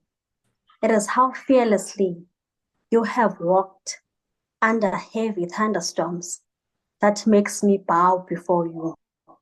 It is how bravely you have climbed on top of mountains that makes me praise your name in crowds. It is how strongly you have carried yourself, striding on your bumpy journey that makes me respect you. It is that perfect smile you wear daily, whereas beneath you are breaking, that makes me honor you. It is how you show up every day without ceasing, whereas your soul is so torn, that gives me strength to go on. It is how forward you move, day and night without stopping, whereas deep inside you carry a weary heart that makes me not give up. It is how you shine brightly in every moment and time, as if you don't bear great agony within you, that makes me rise up. Dear sister, you're a woman of substance. You're a woman of great courage. I am proud of you. Thank you so much. Thank you for joining us. Thank you for sharing your beautiful work. She's another little sister of mine that I've adopted. I've adopted nieces and sisters, but that is what sisterhood and empowerment is all about. So thank you again, honey, for sharing your beautiful poem with us and for being here as well. We appreciate you. All right, so now we're going to go into the Inspire section, and I'm going to ask this question to Juliana. So Juliana, what is one of the most challenging obstacles you face, and how did you find the inspiration and resilience to overcome it? The floor is yours. It's a nice question. Well, like I said earlier, my biggest challenge has been my dad passing away so far. It was probably one of those things that, you know, devastated me, broke me, and pretty much regressed me back into a child. I thought I wasn't going to come back from such a devastating time because, you know, I know a lot of you out there have probably had some kind of experience with loss, and you know it's not the easiest thing to go through, especially, doesn't matter what age you are, doesn't matter where you come from, it's hard. So when I lost my dad, I had to sit in my grief and work through it. And when I got involved with Sabrina and her book, never in a million years did I think I would be on a TV show, speaking at all these events, earning all these certificates, let alone a cover model for a magazine. And it has blossomed me into a better woman, a better speaker, a better author. And I have been able to make up so many friendships that have evolved into sisterhood. And thanks to those friendships, I have been able to come out of my shell and just being a powerful person that I never thought I could be. So I want to first off thank my sisters, Latasha, Murda, and Sabrina, for helping me and developing me into that beautiful person. I love you all, and for all of you for being here today and supporting all of us. And you know, life is hard, but keep on keeping on, ladies. And if anybody would like to connect with me, please do, because you have all inspired me today, and I love all of what you have to share. And I look forward to connecting with you all in the future. My name is Juliana Ruggiero, and I am so honored to have shared with you all today. Thank you so much. Thank you, Juliana. You're absolutely a blessing, and you've helped us grow too, if you don't know that. Now we will go into the second inspiration question, which is for Elizabeth Jackson. What inspired you to choose your career path, and how do you maintain that inspiration over time? The floor is yours. Yes, ma'am. Thank you, sis. So, as you all know, I was a teenager when I had my first daughter, who's right on, on this beautiful, amazing women's summit with me, my beautiful daughter, Elizabeth Clark. But anyway, I had her, I was very young. I was only 15 years old. So when I finished high school, I know I needed to find something quick to do career-wise. Of course, since I had a child to take care of. I found a technical school called Satona Institute that offered a 7-month course to obtain a help desk analyst certification. But throughout that time, one of my instructors, and I absolutely do not remember his name, but I remember what he looks like. He wanted us to excel even greater and offered the entire class a challenge to try. And it was to get the Microsoft Certified Professional Certification. And so, of course, we all accepted the challenge. He was so kind and was able to purchase our books for us at a cheaper cost. So the entire class studied extremely hard for it, and thankfully we all passed. So he truly inspired us all to study hard to improve our technical skills. That meant the world to me. So that was my true and first inspiration into the technical career path. So soon after graduating Citone Institute, I landed a job with Lockheed Martin, and that began my amazing technical journey that I had and continue to have.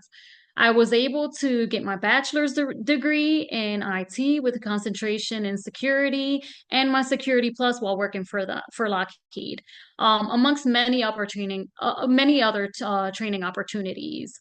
So I truly thank Lockheed Martin for all of the opportunities they provided me with. So after 21 years, I decided to retire from Lockheed. I wanted to venture off and try something new for myself. I felt like it was time for me to change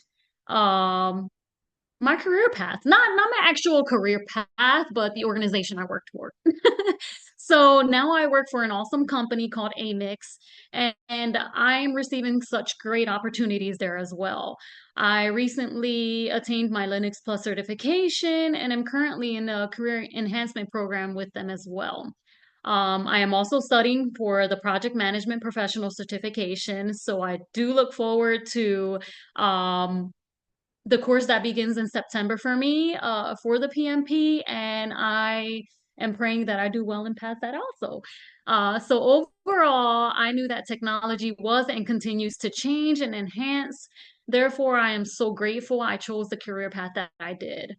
Throughout my entire career journey, I have been inspired by many coworkers, teachers, friends, and family members. However, my children, of course, were and will always be my key inspiration. They are everything to me. And now I have a wonderful husband and such gorgeous grandbabies, and they all continue to inspire me to excel both personally and professionally. So my family means the world to me, and they inspire me to grow in every way I can possibly grow. Thank you. Thank you for that, Elizabeth. That was amazing. I am so proud of you. Now, Miss Sabrina Thomas, I will go into your second inspiration question. And I don't mean to change the subject, but we got a lot of New Jersey people in this room, and I am so excited. Jersey in the house. Look at that. See? I love it. You ladies are amazing. So, Miss Sabrina, how do you stay motivated during challenging times?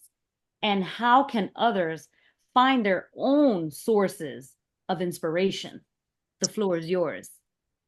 Okay, thank you. I'm definitely a Jersey girl. I live in Virginia now, but I'm definitely a Jersey girl at heart.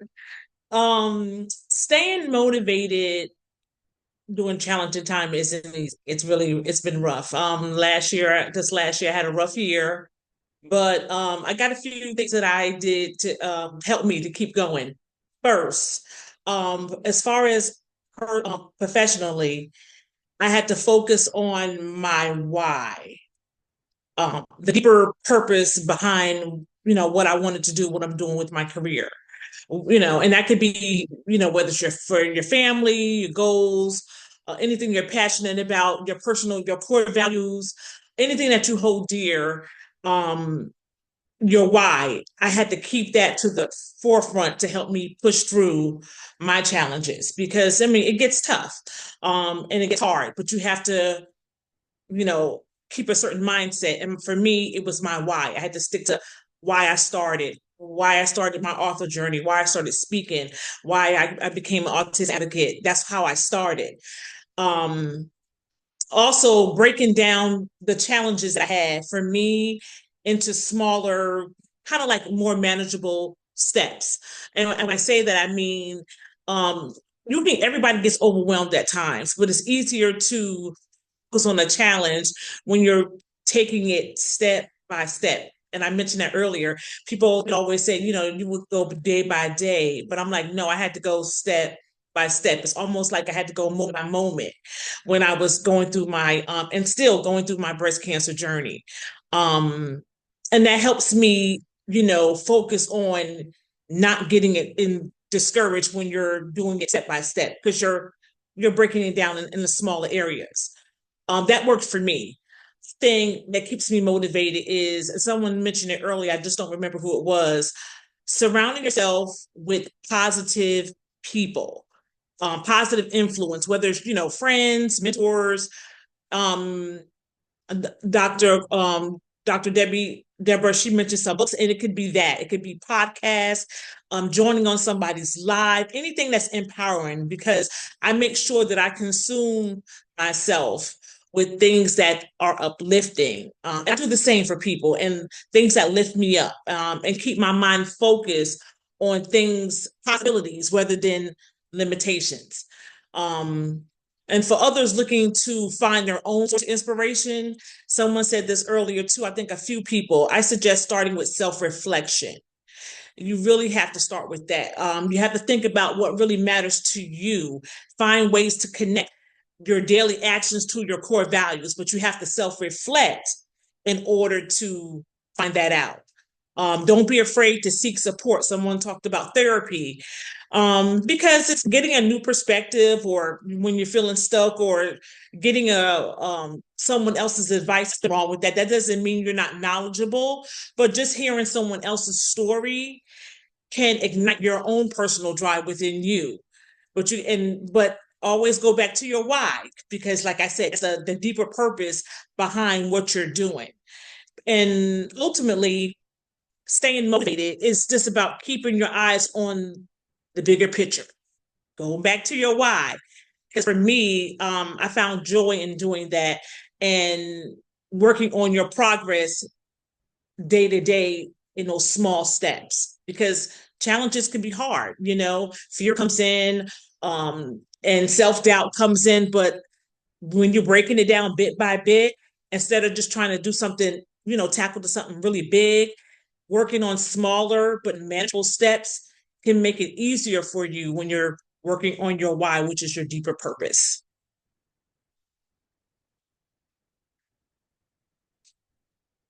Beautiful, beautiful response. Thank you for sharing that, Sabrina. Thank you, thank you. All right, so the question I have next is for Dr. Mia. Dr. Mia, can you tell us, what does women empowerment mean to you personally, and how has it influenced your journey?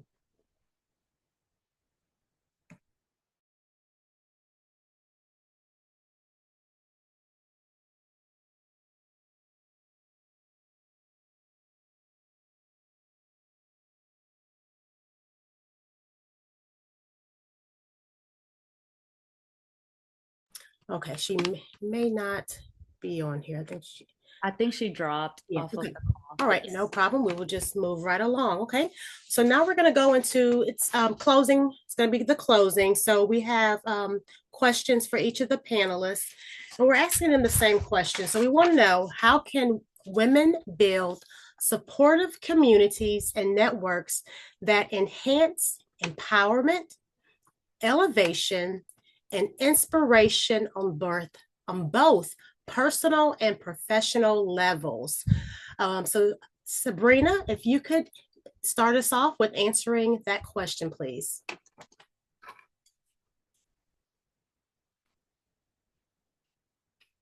You're on mute, sis. I just started talking to myself. Okay, that's a really great question. As a woman, I find that building supportive communities and networks for empowerment is very crucial, both professionally and personally for me. To me, I think it starts with creating spaces where women feel safe, like the space that we're in now. Women need to feel safe, they need to feel valued, and heard, because my voice matters, your voice matters, Juliana's voices matter, Tasha's voices matter, Cheryl's voices matter. I mean, we need to feel valued and heard. That's a big deal. Whether that's in the workplace, communities online, or you're fostering some kind of environmental, your environment outside of that space, mutual respect and encouragement is key. If I feel that I'm respected and I feel that I could be a place where I'm encouraged, I'm likely to grow and foster different relationships from that. I believe that in the power of mentorship too. I believe in the power of mentorship going both ways. I have a mentor, and I mentor other people as well. I believe in collaborations as well. Seeking out mentorship and sharing experiences, we learn from one another, and we can also lift each other up. Just because somebody's mentoring me, that doesn't mean that I can't uplift them. It's a two-way street. It goes both ways. But collaborations, I'm big on collaborations. That's why I do a lot of anthologies. Collaborations over competition allows you to grow together and achieve more than you could do alone.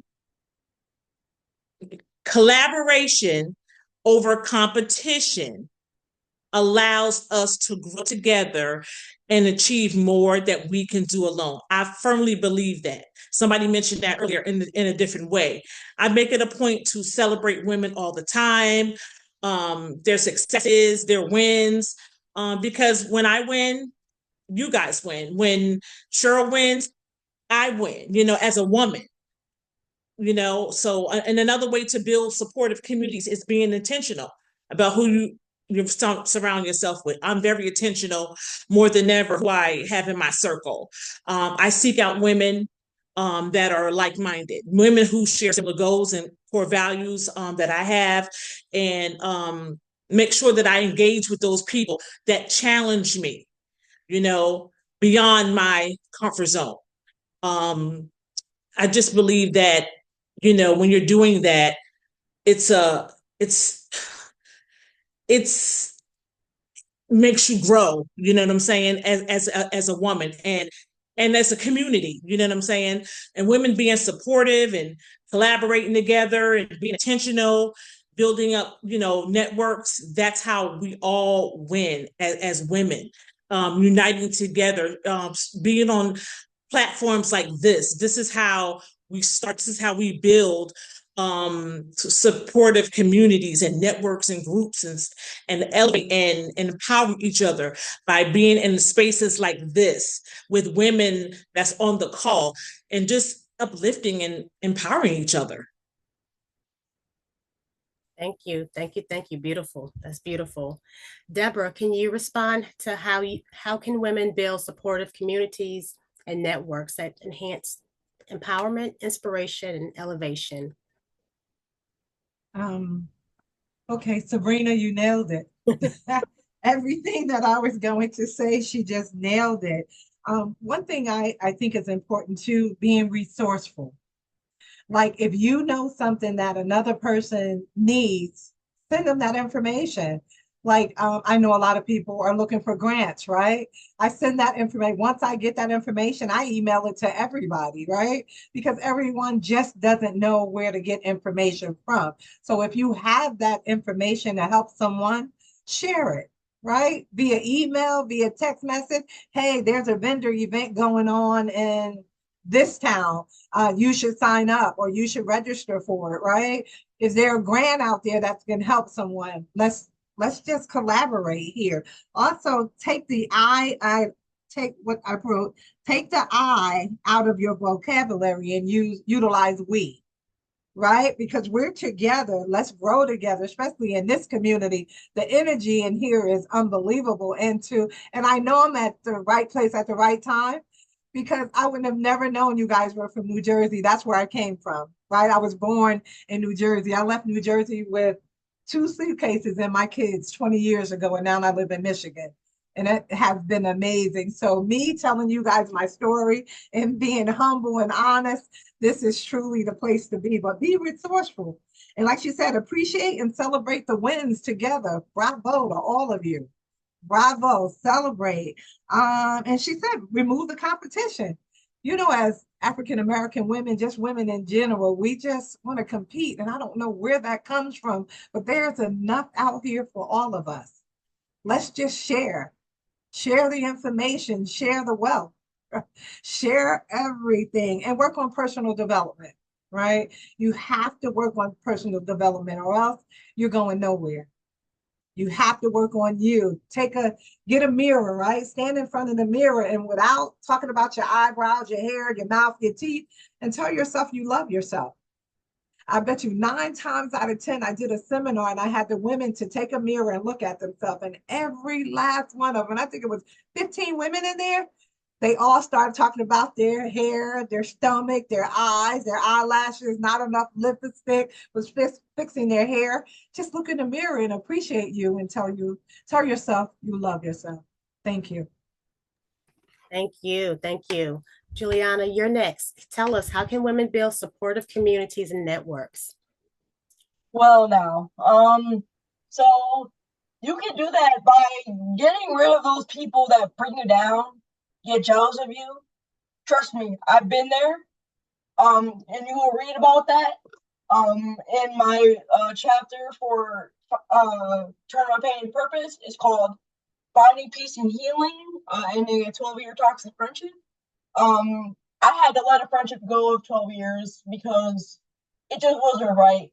And, you know, when you have to let those people go, it's painful, but it's best for your development, your peace, and yourself in general. Listen, when you start growing and become a big wig author or whatever you gotta do, people ain't gonna like you. But listen, who cares? Keep going and keep being yourself. Keep dominating this world because the world needs people like you. Thank you very much. That's all I'm going to say.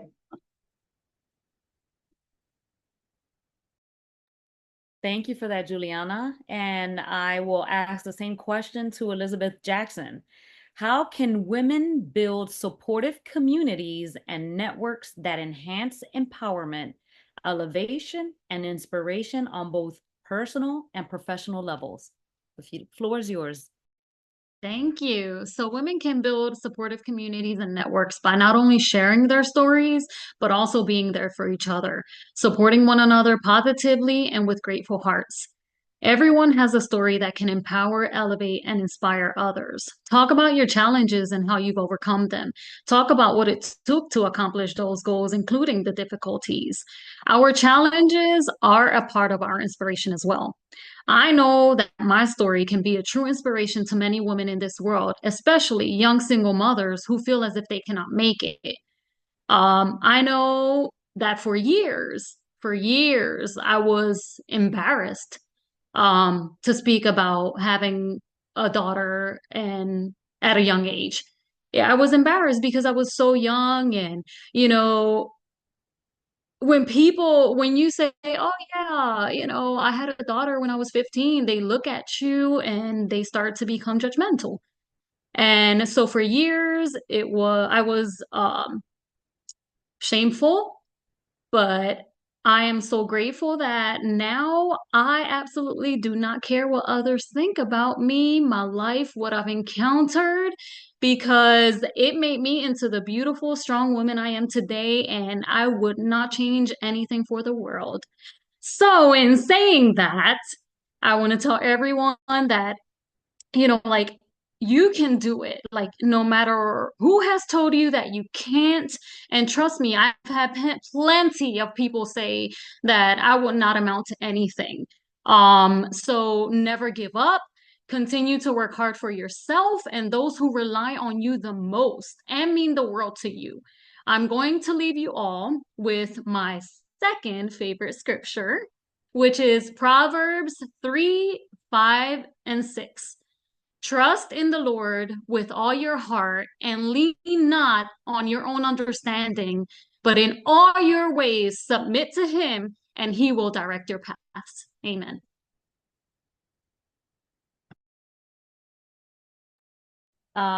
Thank you for that. Dr. Rose, I have the same question for you. Do you need me to repeat the question? Yes. Okay, here we go. How can women build supportive communities and networks that enhance empowerment, elevation, and inspiration on both personal and professional levels? The floor is yours, sis.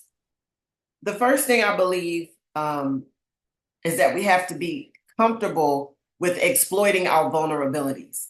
And then based on whatever those vulnerabilities are, you need to connect, collaborate, and network with similar environments. What I love about what you all did here is you've made a collaborative learning environment for us to grow from each other. And that's taken a certain level of transparency from all of us to kind of put ourselves out there. Some of you all have shared some really, really personal things regarding health, regarding childhood experiences, young motherhood, all that jazz. That is you exploiting your own vulnerability for the benefit of someone else. And so when we create these safe spaces, as Sabrina Thomas was talking about, that is so critical, because that's where the growth actually occurs. And the networks, all of us are connected now. And so we have to sometimes put ourselves out there. Deborah Ivey mentioned that, hey, she was skeptical and hesitant initially, like, wait a minute, you want me to say something? But her just being in this space did something, not only, I believe, if I'm speaking prematurely, please correct me, for her confidence, but that hopefully this will propel her and give her the energy and the courage that she needs to continue to doing things like this, to putting herself out there, because you just never know who you're helping in the room. And when Sabrina shared her story initially, I'm like, I'm a cancer survivor as well. So you just never know, but you got to be vulnerable. We have to put ourselves out there. But creating those, again, not to steal Sabrina's thunder, those safe spaces, that's something that I wrote down. I took that into account. We got to create more environments like this in order to get there. Another thing would be advocacy and representation, right, ladies? So supporting each other's causes. We know, just specifically only because it was shared, for a fact that there's 2 breast cancer survivors in here. But what else is in here? We're life thrivers. Everybody's journey is completely different. So helping us support each other's causes, advocating for each other's rights and the interests of women in our communities that we're connected to, whether it's supporting business or standing up for some sort of women's empowerment or equal rights. I think that's really important.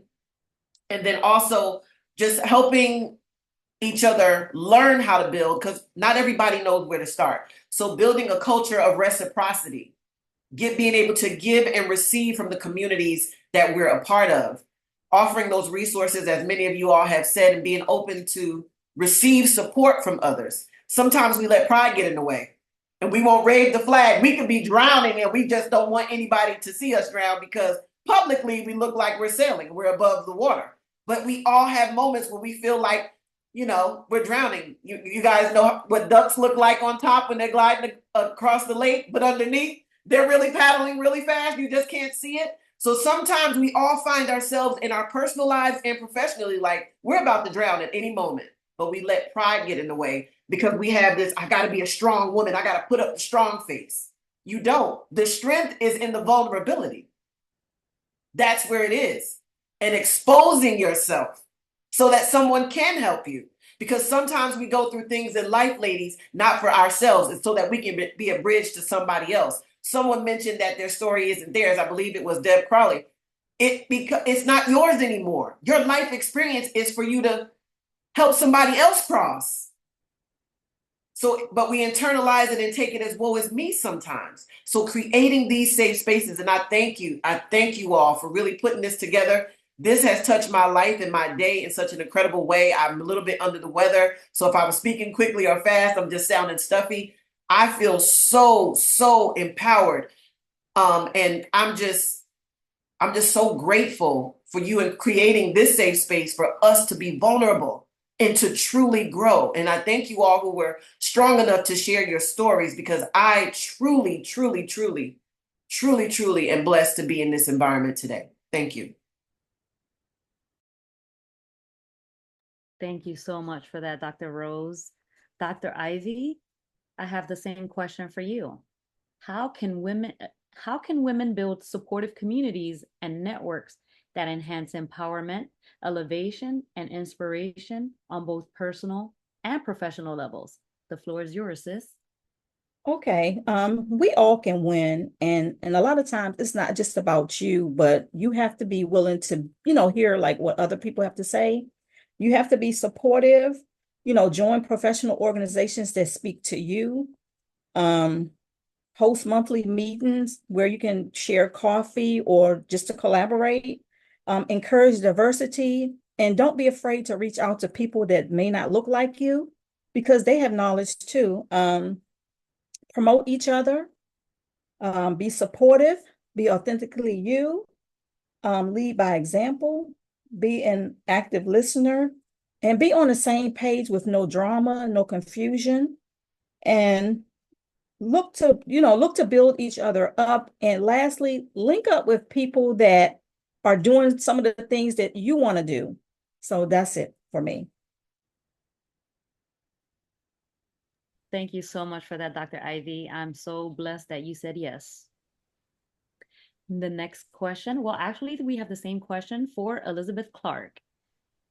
How can women build supportive communities and networks that enhance empowerment, elevation, and inspiration on both personal and professional levels? The floor is yours, Mama. Thank you. Building vibrant, supportive communities is key for women looking to elevate, inspire, and empower themselves both personally and professionally. I have 7 ways that could be beneficial to all of us. Here's how we can create such amazing environments for women all over. 1, create safe spaces for sharing. Let's come together and form spaces where we can freely share our stories, celebrate our wins, and tackle challenges. These should be warm, welcoming places where advice flows easily, encouragement is plentiful, and trust blooms. For 2, mentorship. I must say this has been spoken about many different times through the summit, so it must be important. Hint, hint. So dive into mentorship opportunities where seasoned women can guide and uplift those just starting out. Just remember that no matter what stage we are at on our journey, we always need mentorship. I have a few mentors for every different area of my life, and I can say it is extremely necessary for growth. And it is important to be open-minded to soak up the information that's given to you. Number 3, leverage professional organizations. Jump into industry-specific groups, associations, or networks that are all about women's advancement.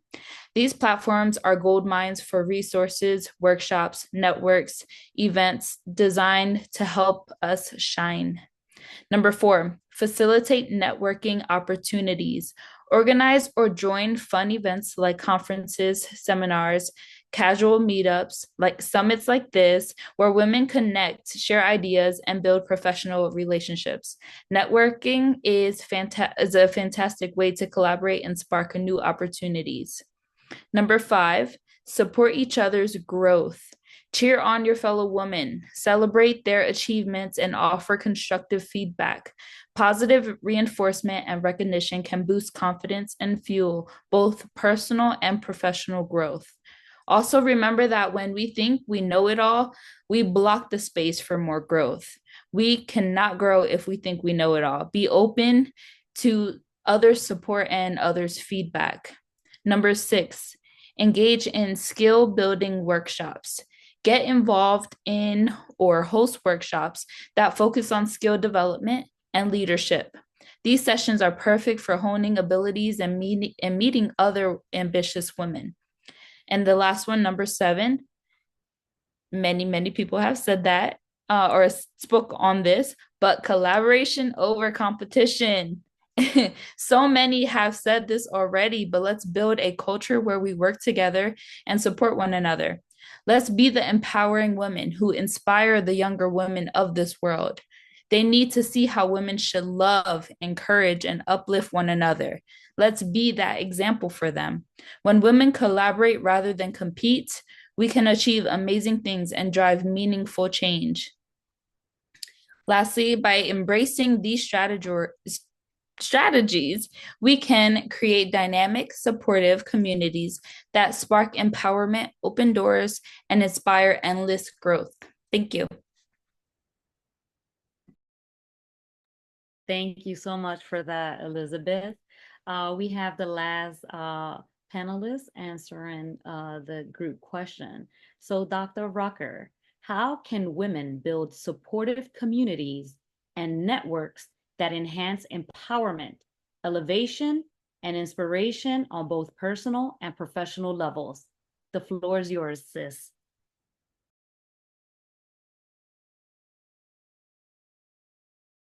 Ooh, let me unmute myself. Dr. Jackson, to come behind everything that's been said is really a tough task. Okay. So I'm just going to sum it up by saying kudos to all of the strategies and all of the points and reminders. I'm in agreement 1000%. And I'm going to sum it up with a 4-letter acronym, REAL. Keep it real. R stands for relate, connect, respect, and honor. E stands for entrust, invest in others, support others.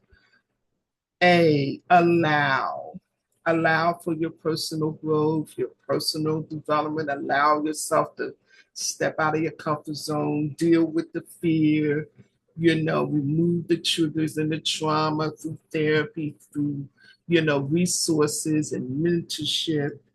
And then finally, L, love and leverage. Love yourself, love the mission, love the community that you are a part of. When you love, you build up.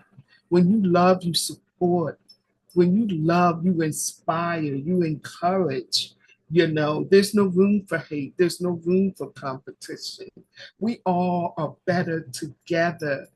And so I am honored, to take the opportunity to leverage even my own opportunities to meet more people and to expand my territory, enlarge my vision. Visibility is the key. And so when we see each other, when we love each other, then we can leverage up to realms and levels and tiers that are beyond our imagination. And I got to go where Elizabeth Jackson, she always ends with a powerful scripture. Kudos to you. I'm going to bring in Ephesians 3:20.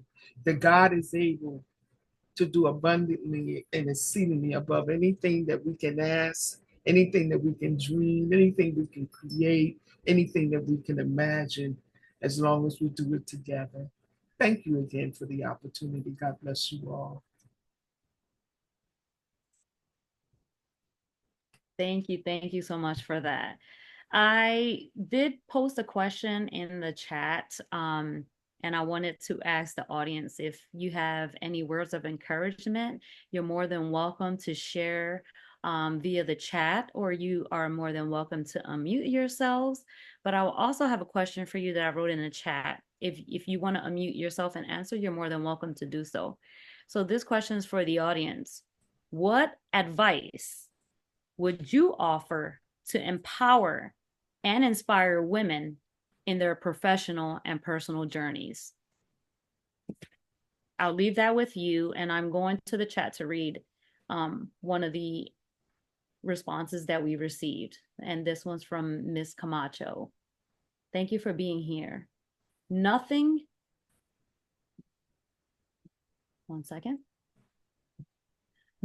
is impossible to achieve when you have the strength, determination, and self-confidence in developing any personal or professional goals set at hand, and knowing that we are not alone in our journeys. Resources and support are there.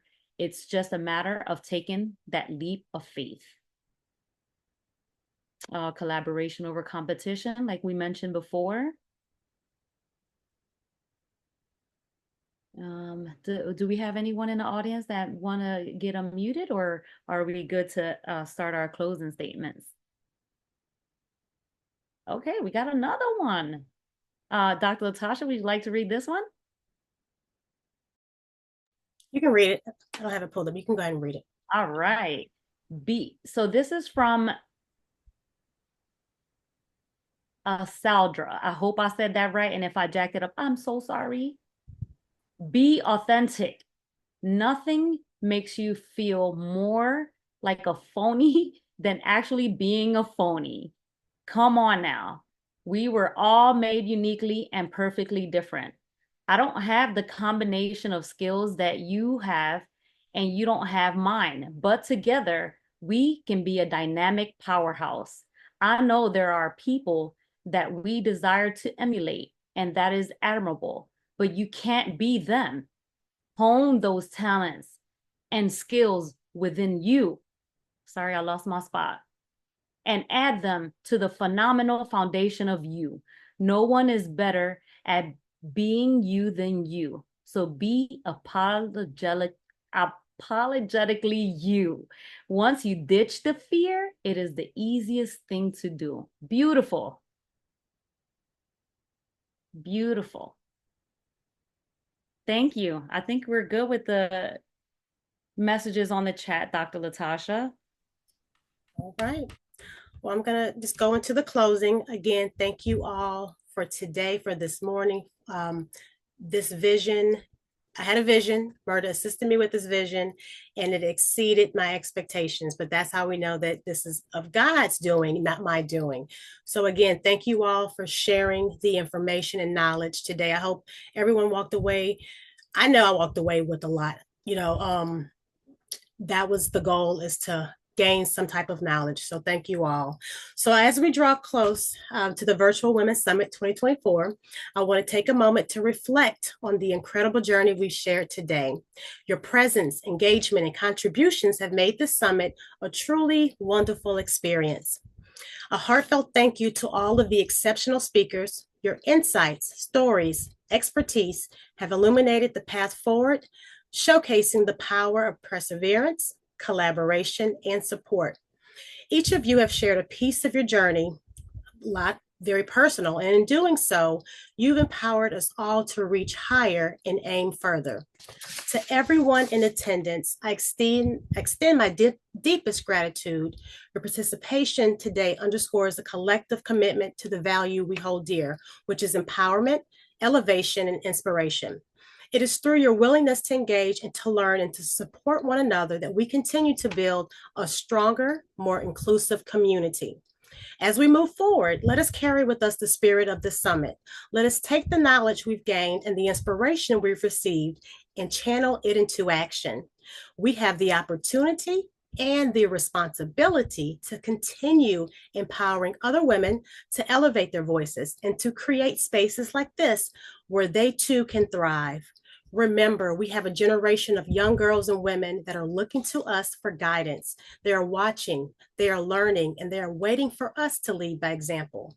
The steps we take today will pave the way for their future. It is up to us to ensure that they see a world where barriers are meant to be broken and where every dream is within reach. Let us be the mentors, the advocates, and the trailblazers that these young women need. Let us show them the power of solidarity and the impact of a supportive community. By continuing to lift each other and by fostering environments where every woman can feel valued and heard, we not only shape our futures, but also the futures of those who will follow. I want to take a moment to express my deepest gratitude to Dr. Murda Jackson for her incredible support and vision throughout the journey of organizing this Women's Summit. Murda, your dedication and passion has been truly inspiring and instrumental in bringing our shared vision to life. Thank you for always being there, not just as a friend, but as a steadfast ally and partner. Your actions have consistently demonstrated the profound truth that as women, we are stronger together. It is clear that there is immense power in the pack. I know we say that a lot, power of the pack, and your support has been a vital part of that. Our shared passion for women empowerment has not only shaped the summit, but it's also fostered a community of support and encouragement. So thank you for always listening to my ideas and always being there to jump in, willing to help. I truly, truly, truly appreciate you. Could not have done it without you. To everyone, thank you once again for being part of this momentous summit. Your energy, your passion, and your dedication are the driving forces behind the change that we seek. May we continue to blaze new trails together. Thank you.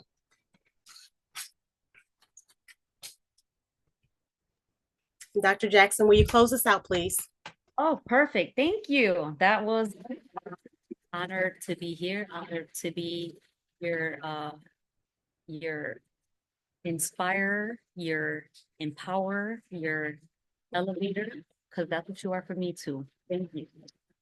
So I want to thank everyone for being here. This was an incredible day well, actually an incredible couple hours that we shared together. I'm so thankful for you to give up your Saturday mornings, but I am so blessed to be here. I'm thankful. I'm excited. I cried. I did everything. I was happy. I was sad. I had every feeling in the world this morning. So I want to say a special thank you to you, Latasha. Your hard work in putting this together has not only made today possible, but also created a platform for so many voices to be heard and celebrated, because even those that are not able to be here, they will be able to watch the recording if they have a chance, or watch it on their own time. So thank you again for your unwavering commitment to empowering women and for loving me. I'd also like to share a few words about my own journey. As someone who has navigated the complexities of both the military and the business worlds, I've learned that true empowerment comes not just from our successes, but from the ability to rise from our challenges. It's about the strength we find in community, the courage we draw from each other, and the inspiration we will continue to pass on. So as we close, I want to leave you with a quote. I told you, Murda loves quotes, that has always inspired me. The future belongs to those who believe in the beauty of their dreams. And this one is from Eleanor Roosevelt. Let's carry that belief with us as we continue to empower, elevate, and inspire not just ourselves, but all the women around us. Thank you again all for being part of this transformative day. Let's continue to support and uplift each other as we move forward. Until next time, let's stay empowered, ladies. Thank you. Thank you all so much. Thank you. Thank you. Thanks, everyone. This was great. Thank you. Thank you all. Take care. Have a good day. Too. Bye-bye.